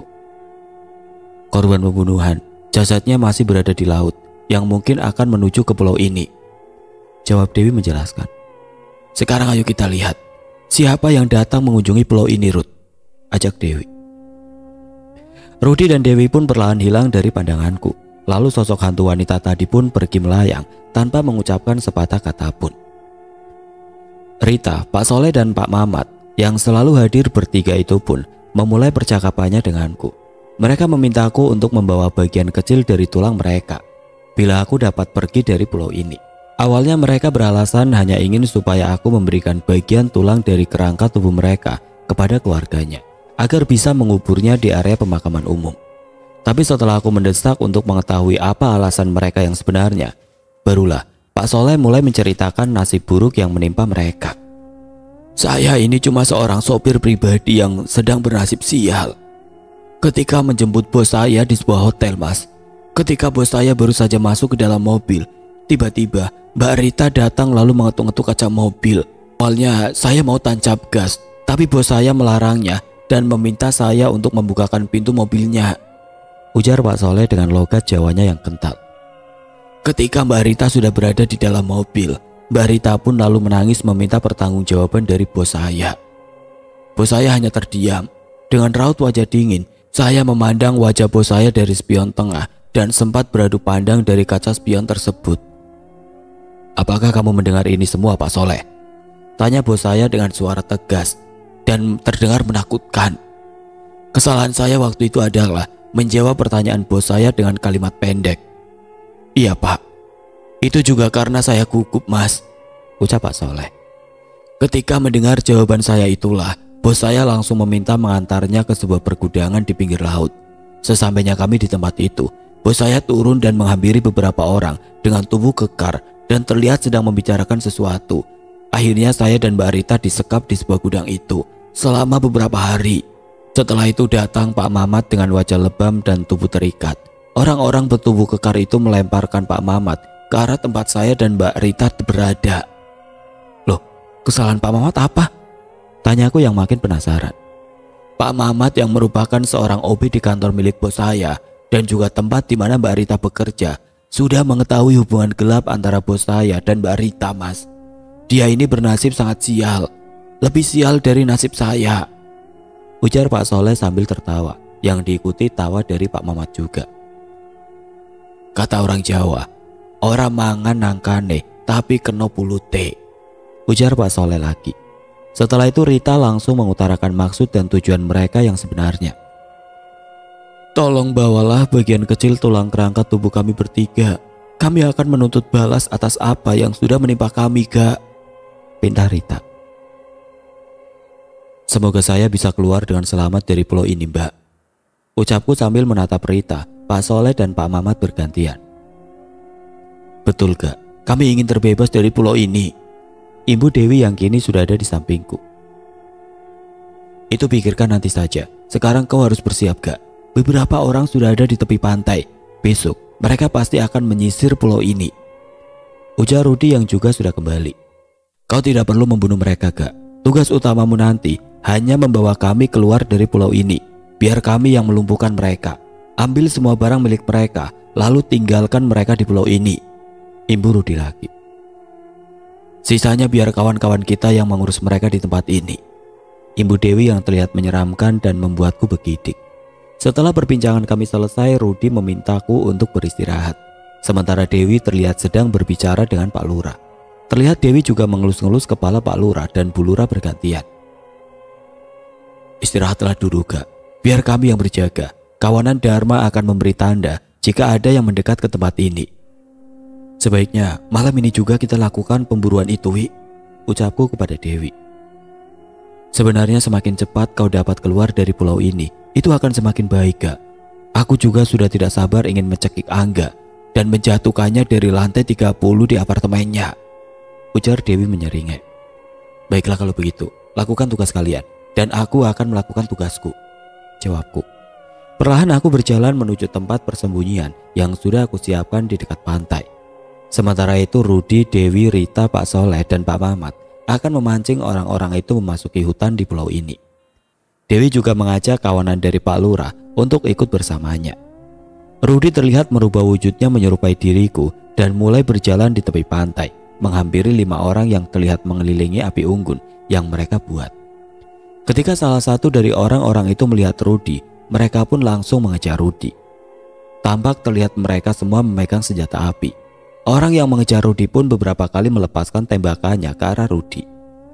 Setelah Rudi berhasil membawa mereka semua masuk ke dalam hutan, perlahan aku berjalan menuju ke arah perahu yang mereka gunakan untuk sampai ke pulau ini. Setelah memastikan perahu itu memiliki bahan bakar yang cukup, aku yang melihat kunci kontak mesin perahu ini menggantung pun segera menghidupkan perahu dan membawanya ke sisi lain pulau ini.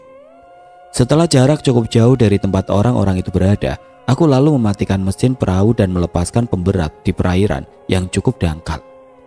Aku lalu kembali ke tepian pantai dan segera memasuki hutan.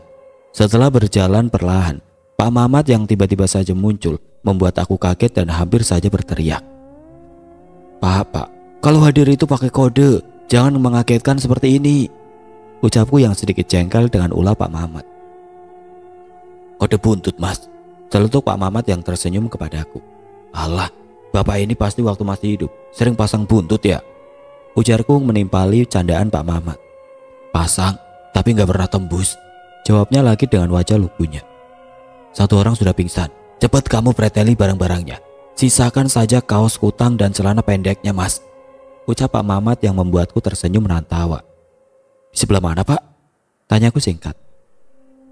Biar teman berbulu kamu yang mengantar, saya mau membantu yang lainnya dulu, jawab Pak Mamat yang langsung menghilang dari pandanganku. Tiba-tiba Kentang dan dua temannya menghampiriku, lalu meraih tanganku, mengajak aku untuk mengikuti langkahnya. Tidak lama kami berjalan, aku melihat seseorang sudah terbaring di atas semak belukar. Aku pun menyeret tubuh gempal itu ke tempat yang lebih rata. Aku mulai mengambil barang-barangnya, termasuk pistol yang dibawa orang ini. Kujadikan kaos yang dipakai di balik baju panjangnya orang ini untuk membungkus semuanya. Aku sisakan kaos dalam dan celana kolor di tubuh gempal orang yang tadinya akan membunuhku itu. Dan juga aku tidak mau Pak Mamat kecewa kalau aku tidak melakukan permintaannya. Setelah beberapa, terdengar tawa yang sudah aku kenal. Lalu di depan tubuh gempal orang yang sedang pingsan itu muncul Pak Mamat dan juga Rita. Satu orang lagi sudah berhasil kami lumpuhkan gak? Ucap Rita yang langsung menghilang. Di depanku kini, terlihat Pak Mamat sedang berjongkok memandangi sosok gempal yang sedang tidak sadarkan diri itu. Ini dia orang yang tiba-tiba memukul saya di kantor waktu itu mas, ujar Pak Mamat dengan wajah kesal. Sudahlah pak, anggap saja sekarang dia sedang menuai apa yang dia tabur, ucapku yang terus memandangi sekitar. Ayo pak, antar saya ke tempat orang yang dimaksud Rita tadi. Pak Mamat pun terlihat berjalan mengambang di depanku, sementara aku mengikutinya. Sementara itu, Kentang dan dua temannya mengikutiku dengan sedikit ketakutan. Setelah agak lama berjalan, aku mendapati sosok tubuh tinggi, tapi terlihat kurus, sedang tergeletak tidak sadarkan diri juga. Sama seperti sebelumnya, aku juga melucuti semua pakaian yang menyisakan kaos tipis serta celana dalam. Karena orang ini tidak memakai kolor. Orang ini tidak membawa senjata api. Dia hanya terlihat membawa golok yang tergeletak di dekat tangan kanannya. Aku tampak bahagia sekali ketika sedang memeriksa kantong celana orang ini. Aku mendapatkan rokok bentol biru serta kotak korek api. Aku pun mengambil sebatang lalu membakarnya. Tapi aku terbatuk karena sudah hampir 2 bulan atau mungkin lebih aku tidak merokok. Sementara belum ada tanda-tanda dari Dewi, Rudi serta Pak Soleh, aku pun kembali duduk sambil menikmati asap tembakau yang sudah lama tidak kutemui.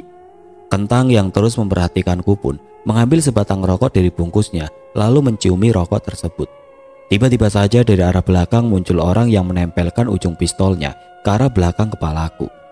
Rasa dingin yang kurasakan dari ujung pistol yang menempel di kepalaku itu membuat mentalku hancur seketika. Aku lalu mengangkat kedua tanganku dan menjatuhkan sebatang rokok yang masih menyala. Aku beri kau kesempatan untuk menghabiskan sebatang rokok itu sebelum ajal menjemputmu, ucap lelaki di belakangku. Sekarang ambil rokok itu, hisap dan nikmati asap yang akan mengantarmu menuju kematian. Perlahan aku menundukkan tubuhku untuk mengambil sebatang rokok yang aku jatuhkan tadi. Tapi tiba-tiba saja teman Kentang melompat dari atas pohon dan mendarat tepat di wajah orang itu. Kentang pun terlihat membantu temannya dengan menggigit tangan dari orang itu. Aku yang merasa panik pun segera mengambil golok yang masih tergeletak di dekatku dan melayangkan golok itu tepat ke leher orang itu. Ketika orang itu mencoba mengangkat pistol yang ada di tangan kanannya, aku kembali menebaskan golok yang aku pegang itu tepat di bagian yang sama dan hampir membuat kepala orang itu terpisah dari badannya. Darah segar kini membasahi tubuhku dan aku pun jatuh terduduk melihat tanganku yang berlumuran darah. Sementara itu Dewi terlihat menyeringai, tubuhnya melayang di atas orang yang sedang mencariku itu. Tampaknya orang itu tidak merasakan ketakutan dengan apa yang dilakukan Dewi. Orang itu pun melepaskan tembakannya ke arah Dewi dengan membabi buta. Dewi hanya tertawa melihat apa yang dilakukan orang itu. Setelah peluru orang itu habis, Pak Lurah pun menyambutnya dengan melompat ke bagian kepala orang itu, lalu menggigit daun telinga orang itu hingga putus. Setelah itu Pak Lurah kembali ke atas pohon, membawa daun telinga hasil jarahannya itu. Dari pohon yang satunya, Kokonat beraksi dengan melompat sambil memegang kelapa muda, lalu menghantam kepala orang itu. Seketika itu juga, orang yang berdaun telinga satu itu pun pingsan. Aku masih duduk terpaku memandang sosok tubuh yang sudah tidak berdaya itu, terus menyesali perbuatanku. Orang itu pantas mendapatkannya, Kak. Jangan kau sesali perbuatanmu itu. Bukankah kau juga ingin bertemu istri serta anakmu? Ucap Rudi yang sudah berdiri di depanku itu. Perlahan aku bangkit kembali setelah Rudi mengatakan hal tadi. Benar, Rud, aku harus tetap hidup. Tapi aku sudah berbuat dosa besar. Tuhan pasti mengampunimu, Kak. Karena Tuhanlah yang maha mengetahui apa yang tidak diketahui makhluknya. Masih ada 2 orang lagi yang harus kau amankan, Kak. Setelah itu, kau harus membuat mereka terpisah satu sama lain. Ucap Dewi yang kini ada di sampingku. Setelah mengambil senjata milik orang yang sudah tidak bernyawa itu, aku lalu berjalan mengikuti Rudi dan Dewi menuju kedua orang yang sudah dibuat tidak sadarkan diri oleh mereka. Sebelum matahari terbit, aku sudah selesai dengan semua tugas-tugasku. Dibantu Pak Lurah dan semua kawanannya, aku memindahkan keempat orang yang masih hidup itu ke tempat yang berjauhan. Aku pisahkan mereka satu sama lain. Walau sebenarnya aku merasa tidak tega karena aku merasakan betapa beratnya untuk bisa bertahan hidup di pulau ini. Tapi lagi-lagi Rudi, Dewi dan yang lainnya kembali menyadarkanku bahwa apa yang aku lakukan sudah sangat tepat. Menghukum tanpa harus membunuh mereka. Aku pun sudah mengambil tulang dari masing-masing kerangka tubuh Dewi, Rudi, Rita, Pak Soleh dan Pak Mamat. Sebelum sahabat beda alam itu hilang dari pandanganku, tiba-tiba muncul sosok arwah yang belum pernah aku temui. Aku melihat keempat orang yang salah satunya sudah mati itulah yang menaruhmu di pulau ini. Dan salah satu dari mereka juga yang membunuhku di tempat ini. Biarkan mereka membayar pekerjaan-pekerjaan kotor yang sudah mereka lakukan. Ucap lelaki setengah baya itu. Terima kasih, Mas. Kau sudah mau menguburkan jasadku. Bawalah jaket kulitku yang kau tinggalkan di atas kuburanku. Pakailah jaket itu. Di dalam kantong jaket itu ada 3 kunci, yang salah satunya adalah kunci sebuah speedboat yang ada di dermaga. Dari sini, berlayarlah ke arah barat daya. Setelah kau bertemu dermaga kuning, tinggalkan perahu yang kau gunakan. Nanti di sana, lalu berjalanlah menuju dermaga hijau. Setelah malam datang nanti, carilah speedboat bergambar 2 naga dan masuklah ke sana. Semoga tidak ada yang menghalangi perjalananmu nanti, nak. Ucap lelaki yang bernama Letu Cahyadi, seorang abdi negara yang masih aktif dan hidupnya harus berakhir di pulau ini. Setelah matahari terbit, aku sudah berada di pinggir pantai dan sudah bersiap untuk berlayar. Aku juga sudah memakai jaket pemberian Pak Cahyadi, yang memang terdapat 3 buah kunci di dalam saku rahasia. Di kejauhan aku melihat benda kotak yang mengapung di atas air.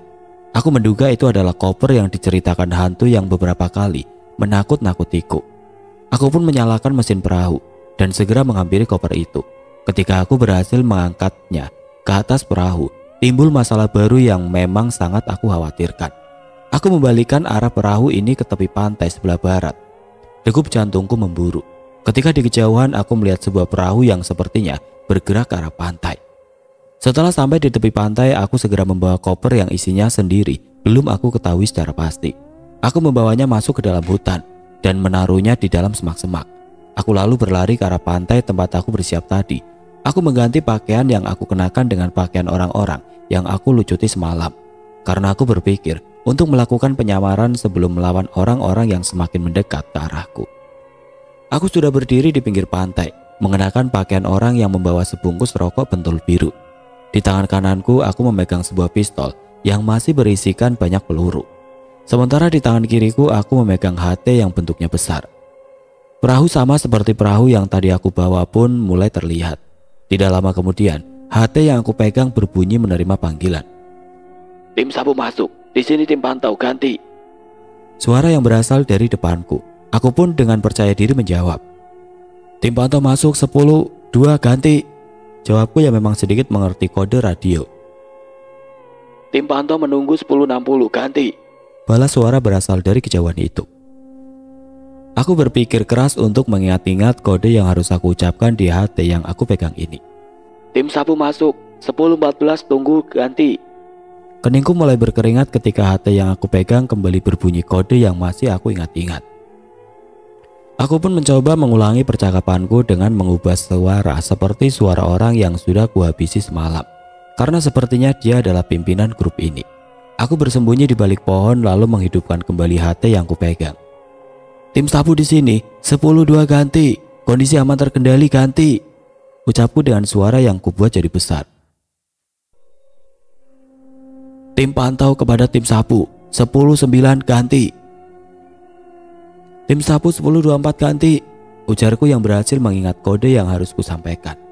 Tim pantau kepada tim sapu, 10-60 ganti. 10-29, 10-23, 10-49 ganti.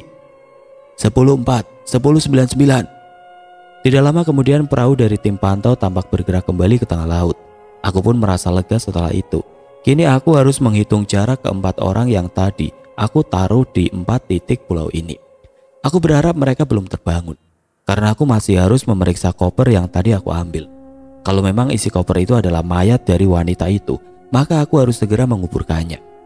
Aku pun segera memastikan isi koper yang kini sudah ada di hadapanku. Dan setelah aku buka, terlihat sosok yang sangat mengenaskan. Aku lalu mengambil golok panjang untuk membuat lubang di tanah yang tidak terlalu keras. Pak Lurah dan kawanannya hanya mengawasiku dari atas pohon dan beberapa tempat yang sudah aku tunjuk. Waktu semakin memburuku. Lubang yang aku buat pun tidak begitu dalam, tapi cukup untuk menguburkan jasad wanita yang aku temukan tadi dengan layak. Setelah semua selesai dan kondisi masih aman terkendali, aku pun berpamitan kepada Pak Lurah dan kawanannya. Sepertinya mereka berat untuk melepaskan kepergianku. Tapi aku berjanji kepada Pak Lurah, Kokonat, Melon dan Kentang, serta kawanan mereka lainnya untuk kembali lagi ke pulau ini. Mereka pun mengantarkanku ke tepi pantai dan melepas kepergianku dengan wajah yang terlihat sedih. Tidak terasa air mataku pun luruh, jatuh membasahi pipi karena aku harus melangkah pergi. Tidak sanggup aku memandang sahabat-sahabatku yang berbeda habitat itu. Langkahku tidak goyah menuju ke sebuah perahu berwarna merah. Di atas perahu terlihat seperti kelima sahabatku yang berbeda alam sudah menunggu. Sepertinya mereka sudah tidak sabar untuk segera melihat keluarga mereka lagi. Tapi aku yakin mereka tidak sabar ingin menuntaskan dendam yang ada. Dari kejauhan samar-samar terlihat beberapa arwah melambaikan tangannya ke arahku. Mereka juga menaruh harapan untuk segera disempurnakan. Perjalananku belumlah usai. Aku tidak tahu pasti apa yang akan aku hadapi di perjalananku untuk kembali pulang. Tapi aku sangat bersyukur dapat bertahan hidup dan berjuang untuk kembali pulang. Dari mobil yang dikendarainya, Alek melihat seorang wanita melambaikan tangan di sebelah kiri jalan.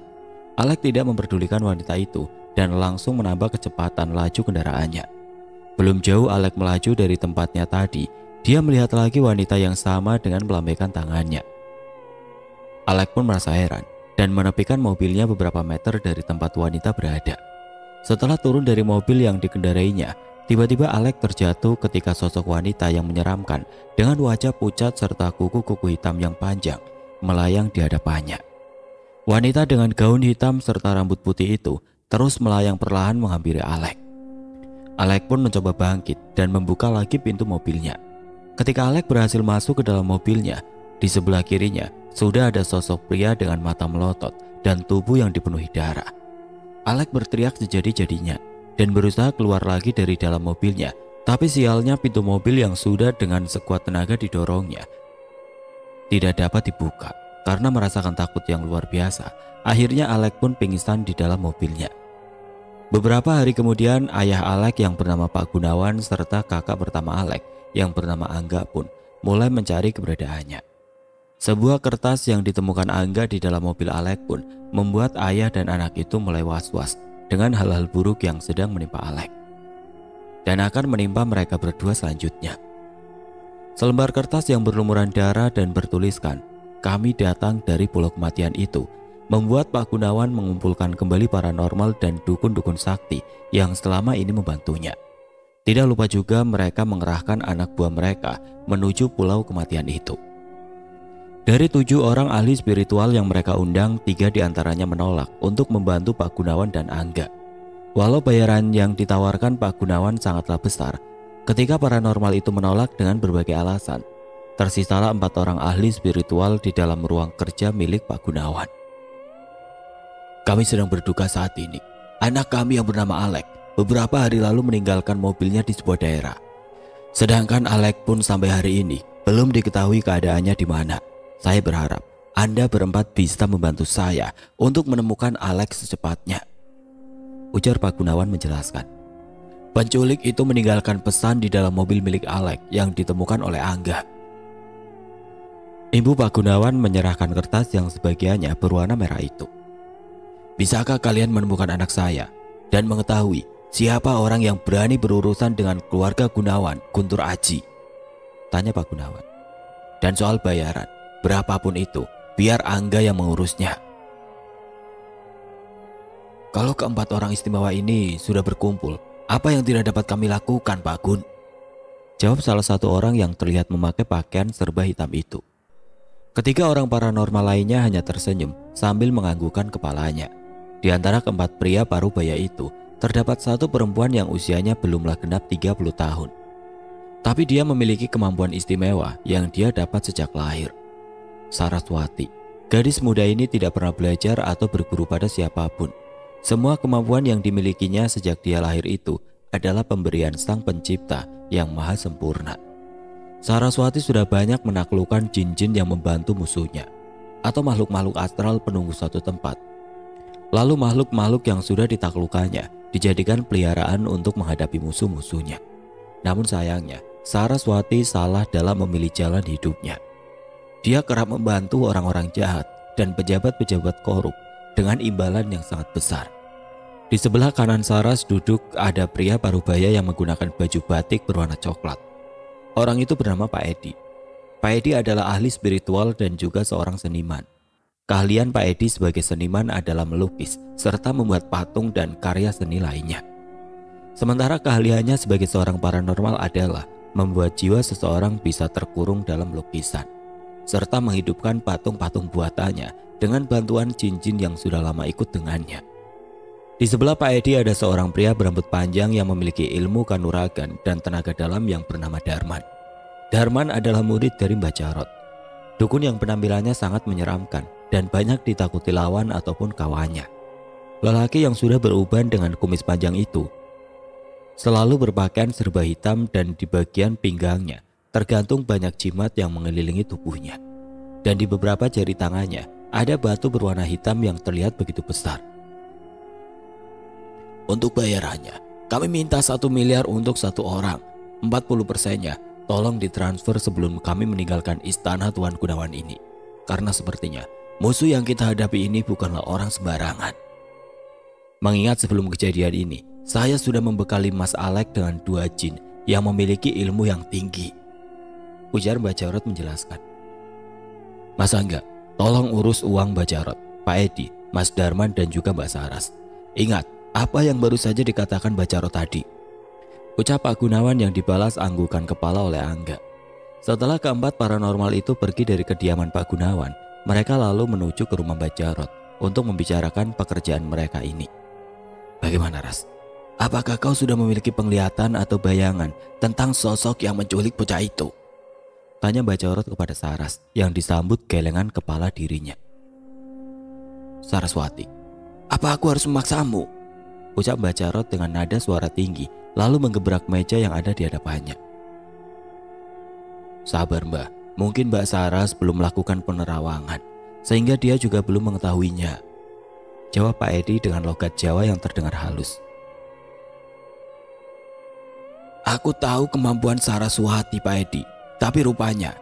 Belum sempat Mbak Jarot melanjutkan kata-katanya, orang tua itu tiba-tiba terdiam dengan mata melotot dan lidah yang menjulur keluar, seperti sedang tercekik.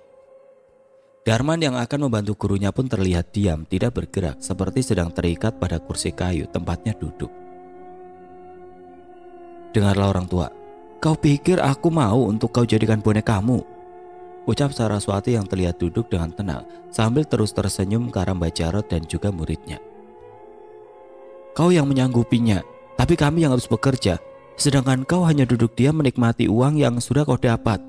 Dasar manusia licik, ujar Saras yang terlihat sangat marah saat itu. Dan kau cecunguk, jangan pernah ikut campur bila aku sedang marah, ucap Saras kepada Darman yang terlihat tidak berdaya di hadapannya. Sabar Mbak Saras, kasihan Mbak Jarot dan Mas Darman, ucap Pak Edi yang menengahi pertikaian Saras dan Mbak Jarot. Aku hanya menjajal kemampuan orang tua ini, Pak Edi. Apakah benar yang dikatakan orang-orang di luar sana tentang kesaktiannya yang menglegenda itu? Jawab Saras kepada Pak Edi. Iya Mbak, saya mengerti. Tapi apakah Mbak Saras ingin membunuh Mbak Jarot?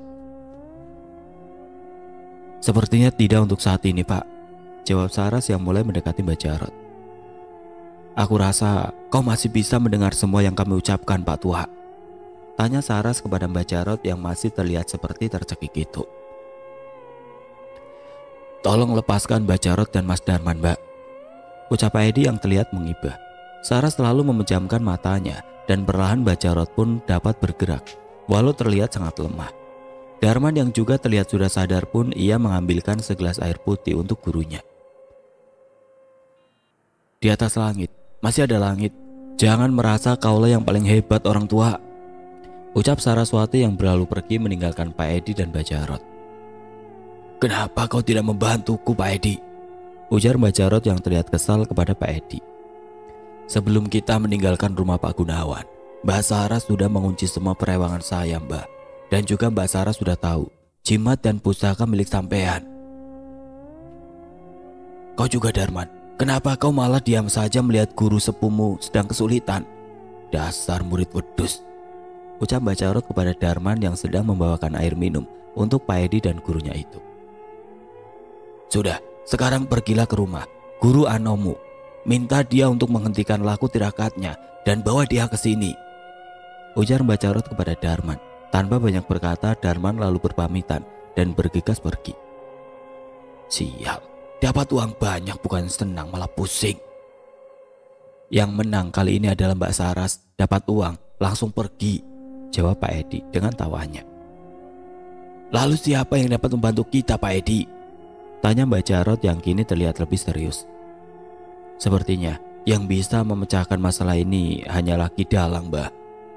Jawab Pak Edi. Apa hebatnya dalang tua itu, Pak Edi? Tanya Mbak Jarot sambil mengangkat gelas berisi air putih tadi. Loh, Mbak Jarot ini bagaimana toh? Apa Mbak Jarot belum tahu kalau Ki Dalang itu bisa tahu kejadian kemarin? Kemarin dan kemarinnya kemarin. Jawab Pak Edi yang terdengar membuat Mbak Jarot pusing. Asem, bilang saja kejadian yang sudah lama terjadi. Kamu ini bikin aku tambah pusing, Pak Edi. Sekarang, tolong sampean hubungi Ki Dalang. Bilang sama dia, kita akan sowan ke rumahnya besok. Walah, jangan besok toh, Mbah. Besok saya ada janji dengan pasien saya. Jawab Pak Edi sambil menggaruk kepalanya.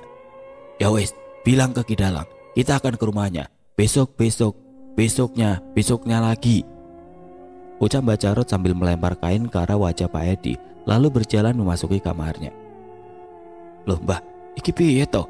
Jadi kapan kita ke rumahnya Ki Dalang? Tanya Pak Edi sedikit berteriak. Sakarepmu wae Pak Edi, aturan ae. Aku manut, aku ikut. Jawab Mbak Jarot dari dalam kamarnya. Ya wis Mbah, aku pamit ya. Yo, minggato. Wong tua gendeng, gerutu Pak Edi.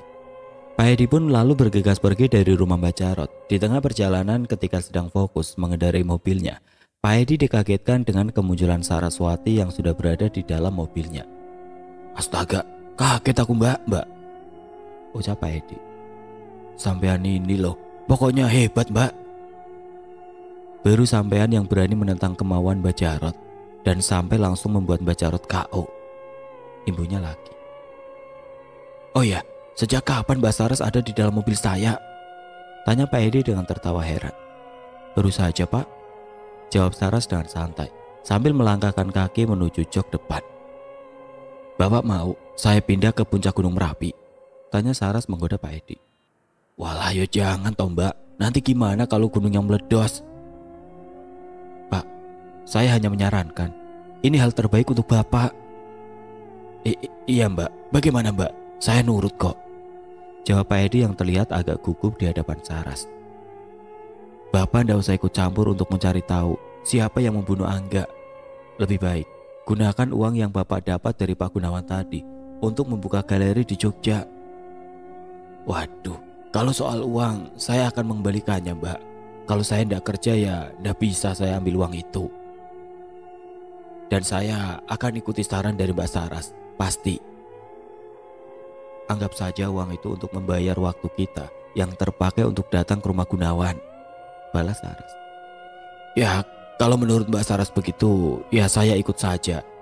Ya namanya uang toh Mbak, ya pasti butuh, ucap Saras melanjutkan ucapan Pak Edi.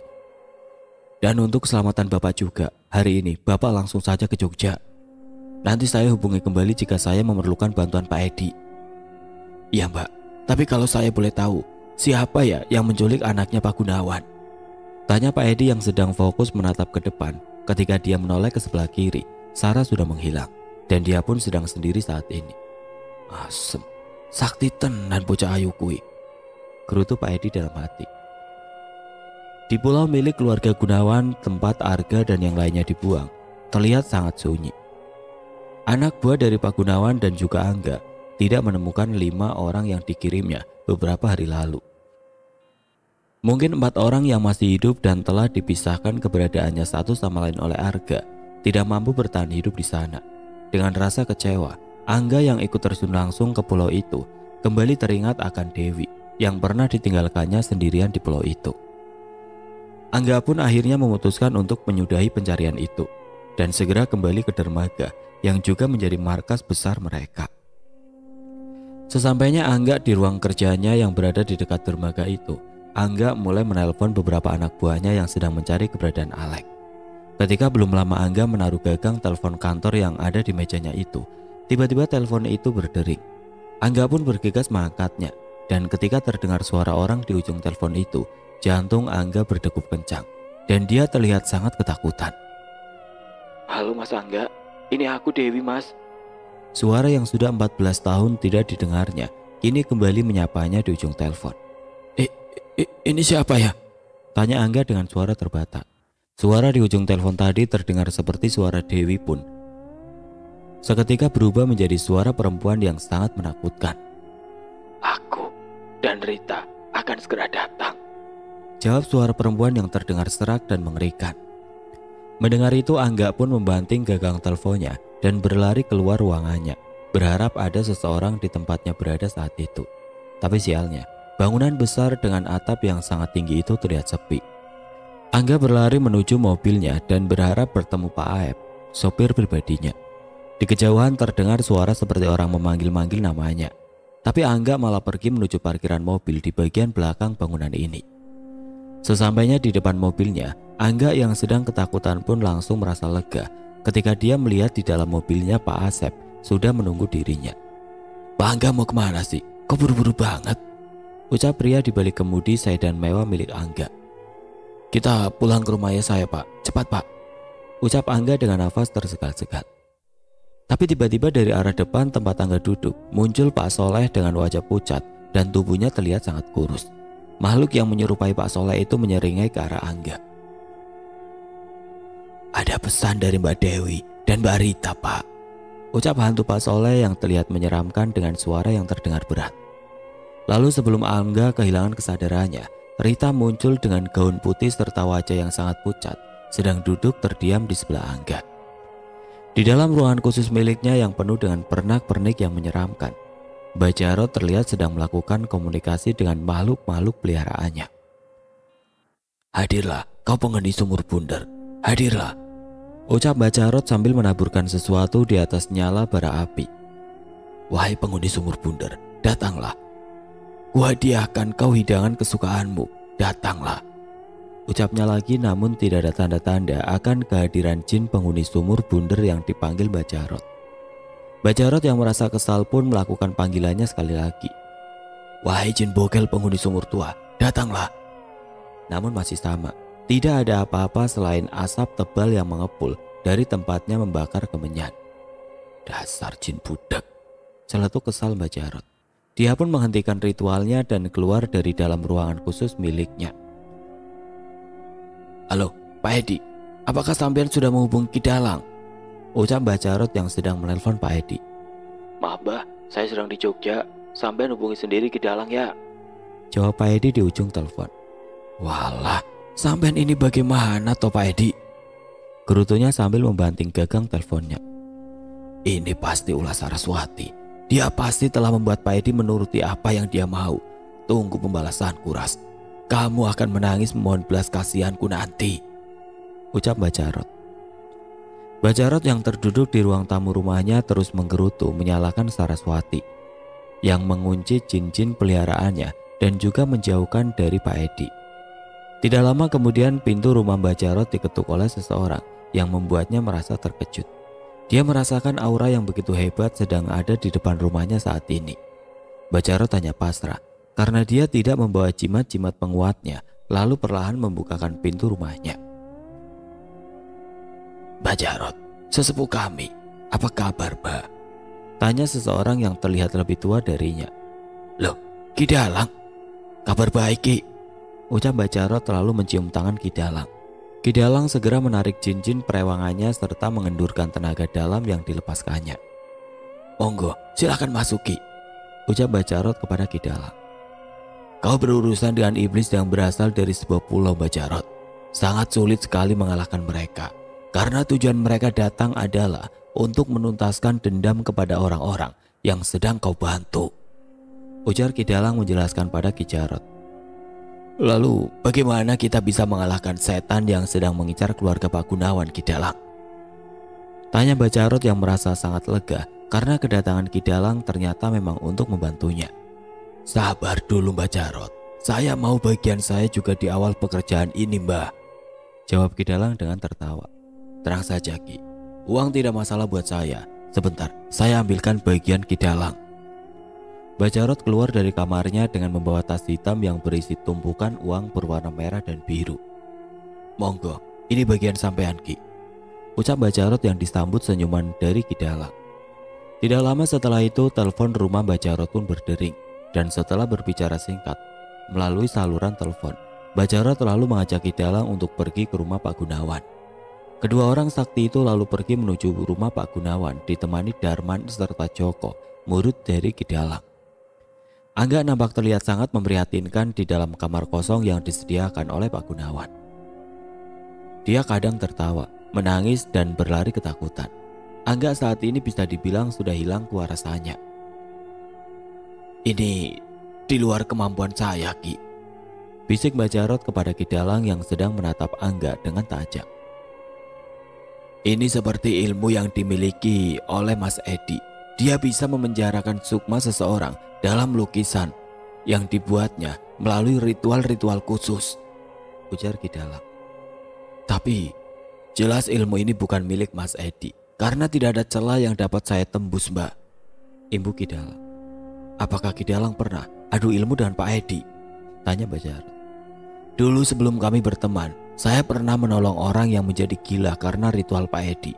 Lalu saya mengobati orang tersebut karena ada beberapa celah yang bisa saya tembus untuk mengambil sukma orang itu. Tapi ini sungguh tanpa celah, Ki, ujar Ki Dalang menjelaskan. Tidak berapa lama kemudian Angga pun tersadar dan merasa terkejut karena dia berada di sebuah kamar kosong. Apa yang terjadi kepadamu, Mas Angga? Tanya Pak Gunawan yang merasa senang karena Angga sudah kembali tersadar. Dewi, Pak, Dewi membawaku ke pulau milik kita, jawab Angga yang terlihat menatap kosong ke arah lantai kamarnya. Biarkan Mas Angga istirahat dulu, Pak Gun. Sepertinya Mas Angga sangat lelah dan juga lapar, ucap Ki Dalang yang memotong pembicaraan mereka. Angga pun lalu dibawa menuju ke ruangan lain oleh asisten rumah tangga serta beberapa orang anak buah Pak Gunawan lainnya. Sebenarnya apa yang sedang menimpa Angga, Mbak Jarot? Lalu bagaimana hasil pencarian Alek yang sampai kini belum kita ketahui keberadaannya? Tanya Pak Gunawan yang sedang menatap Mbak Jarot. Karena Mbak Jarot belum memiliki informasi tentang Alek dan juga tidak mengetahui secara pasti apa yang sedang dialami Angga, Mbak Jarot pun terlihat kebingungan menjawab pertanyaan Pak Gunawan. Izinkan saya menjelaskan, Tuan. Sepertinya energi Mbak Jarot sudah habis terkuras untuk menyadarkan Mas Angga tadi. Sepertinya Mas Alex sedang disembunyikan oleh sosok tidak kasat mata yang memiliki kekuatan yang besar, Tuhan. Makhluk-makhluk itu juga membuat Mas Angga kehilangan kesadarannya, ujar Ki Dalang menjelaskan. Bagaimana caranya agar kita bisa menemukan Alex, Ki? Tanya Pak Gunawan. Sepertinya makhluk ini memiliki dendam yang sangat besar terhadap keluarga Tuan Gunawan. Saya dan Mbak Jarot akan berusaha secepatnya untuk bisa menemukan cara menyelamatkan keluarga Tuan Gunawan. Baiklah kalau begitu. Terima kasih atas bantuan Mbak Jarot, Kidalang dan yang lainnya. Tapi saya minta, kumpulkan orang-orang dari Mbak Jarot dan Kidalang untuk menjaga saya dan keluarga saya di rumah ini, jawab Pak Gunawan. Kidalang dan Mbak Jarot pun menyanggupi permintaan tuannya dan segera berpamitan kembali menuju rumah Mbak Jarot. Sepertinya Saraswati sudah mengetahui siapa yang akan jadi musuhnya, hingga dia menghilang dan meminta Pak Edi untuk tidak ikut campur dalam urusan ini, Mbah, ucap Kidalang yang sedang duduk di kursi tamu milik Mbak Jarot sambil memejamkan mata. Kurang ajar setan perempuan itu. Dia juga mengunci beberapa jin milik saya, Ki. Sarah sudah hampir setahun bekerja di keluarga Pak Gunawan bersama Mbak Jarot dan Pak Edi serta beberapa paranormal lainnya. Sarah selalu memantau rumah kediaman Pak Gunawan, kantor, gudang, bahkan dermaga yang dimiliki keluarga Gunawan. Ketika Arga berhasil sampai di dermaga kuning, beberapa jin yang menjadi pesuruh Saras pun melaporkan bahwa ada 5 arwah penasaran dengan kekuatan yang luar biasa datang dari sebuah pulau. Saras pun lalu memanggil jin terkuat yang dia miliki untuk mencegah arwah-arwah itu semakin jauh di daratan ini. Tapi jin terkuat milik Saras pun akhirnya tumbang di tangan Dewi, Rudi, Rita, Pak Soleh dan Pak Mamat. Akhirnya Saras sendirilah yang turun tangan menghadapi arwah-arwah yang menuntut balas kematian mereka.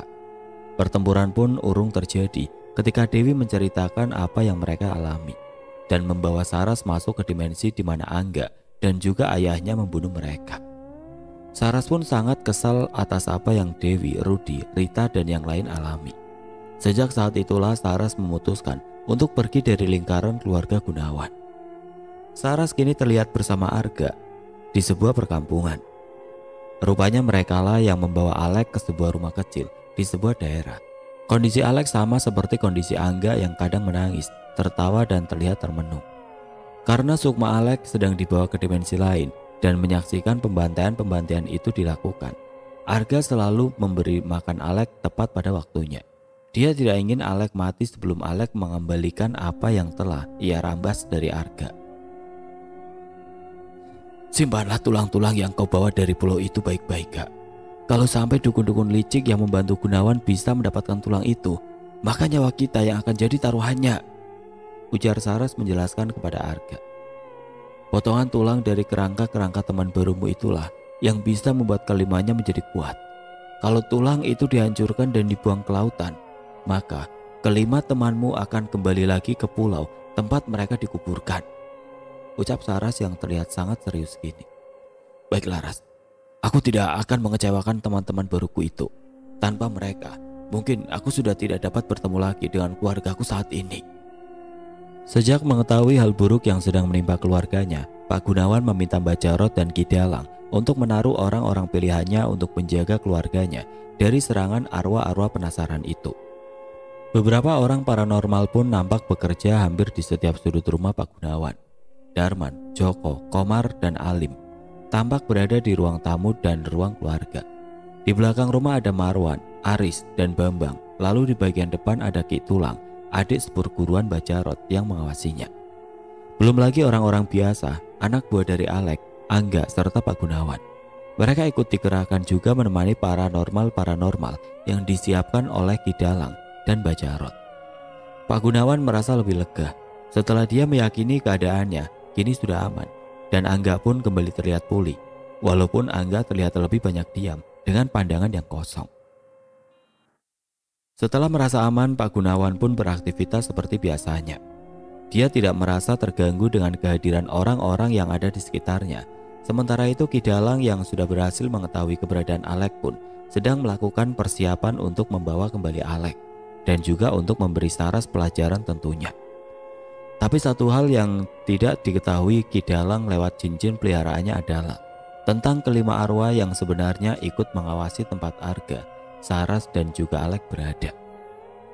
Sepertinya arwah-arwah penasaran itu sudah pergi karena ketakutan melihat kekuatan kita, Ki, ujar Mbak Jarot.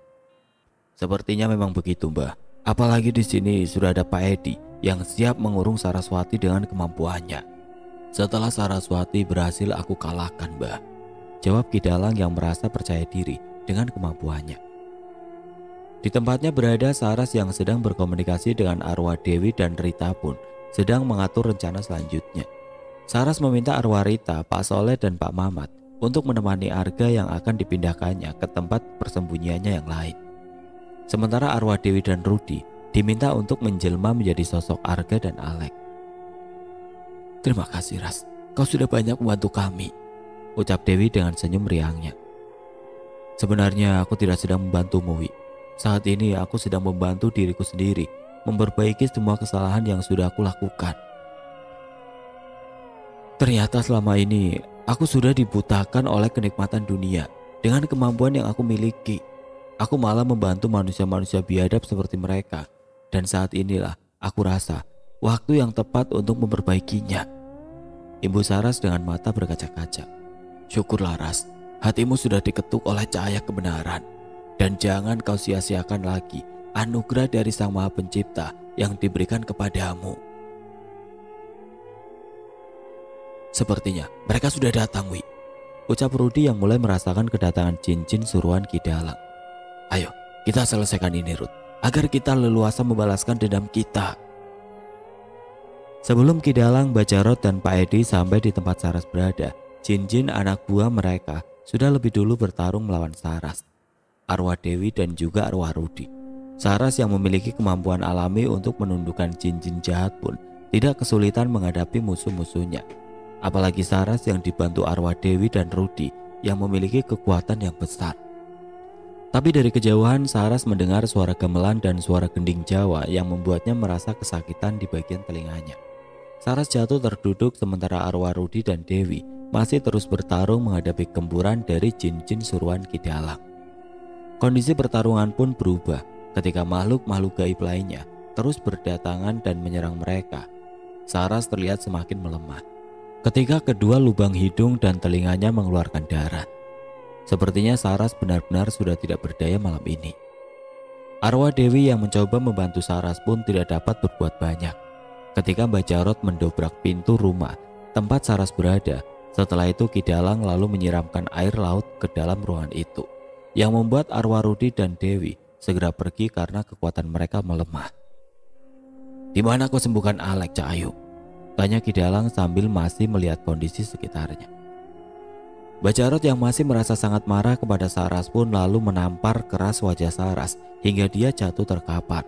Saras pun masih bisa tersenyum kepada Bajarot yang sudah merasa puas dengan apa yang sudah dilakukan Bajarot kepada dirinya.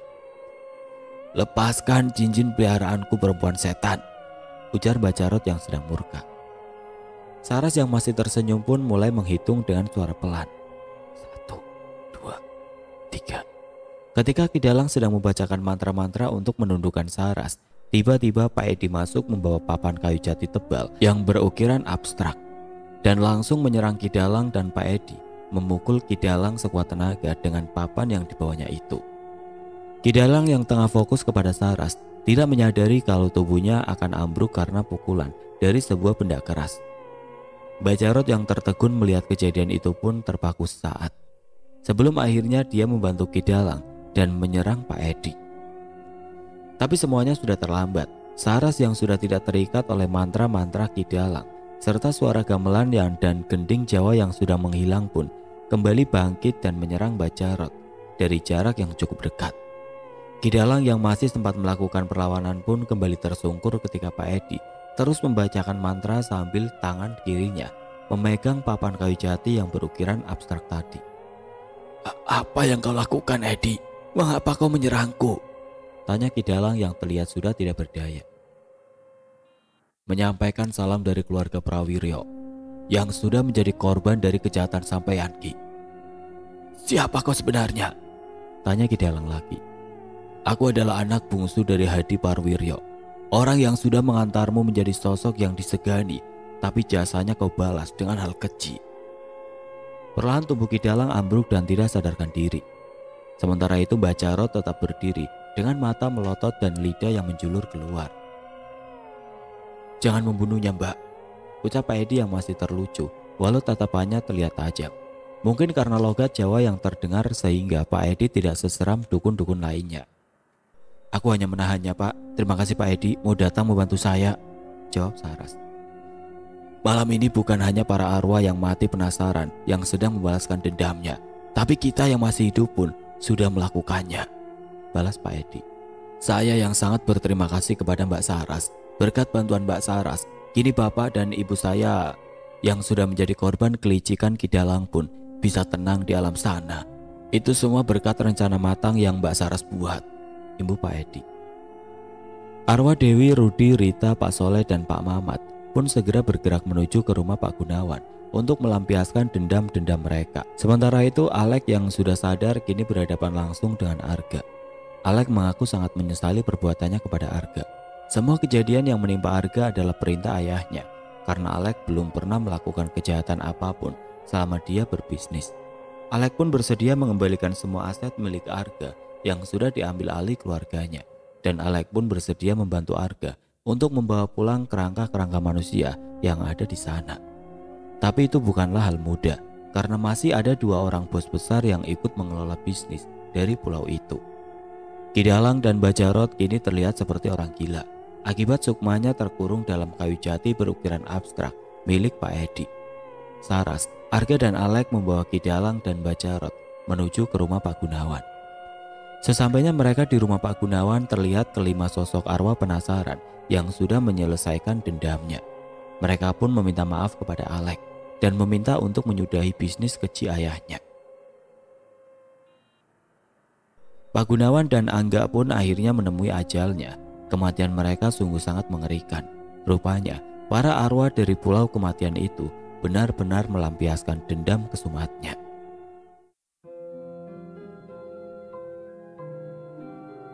Oke teman-teman, sekian untuk kisah kali ini. Bagaimana menurut kalian tentang kisah ini? Tulis komentar kalian di kolom komentar. Dan buat teman-teman yang baru bergabung, jangan lupa untuk like, komen, share, serta subscribe channel ini. Dan nantikan kisah-kisah horor berikutnya tetap di channel Berita Mistis. Wassalamualaikum warahmatullahi wabarakatuh.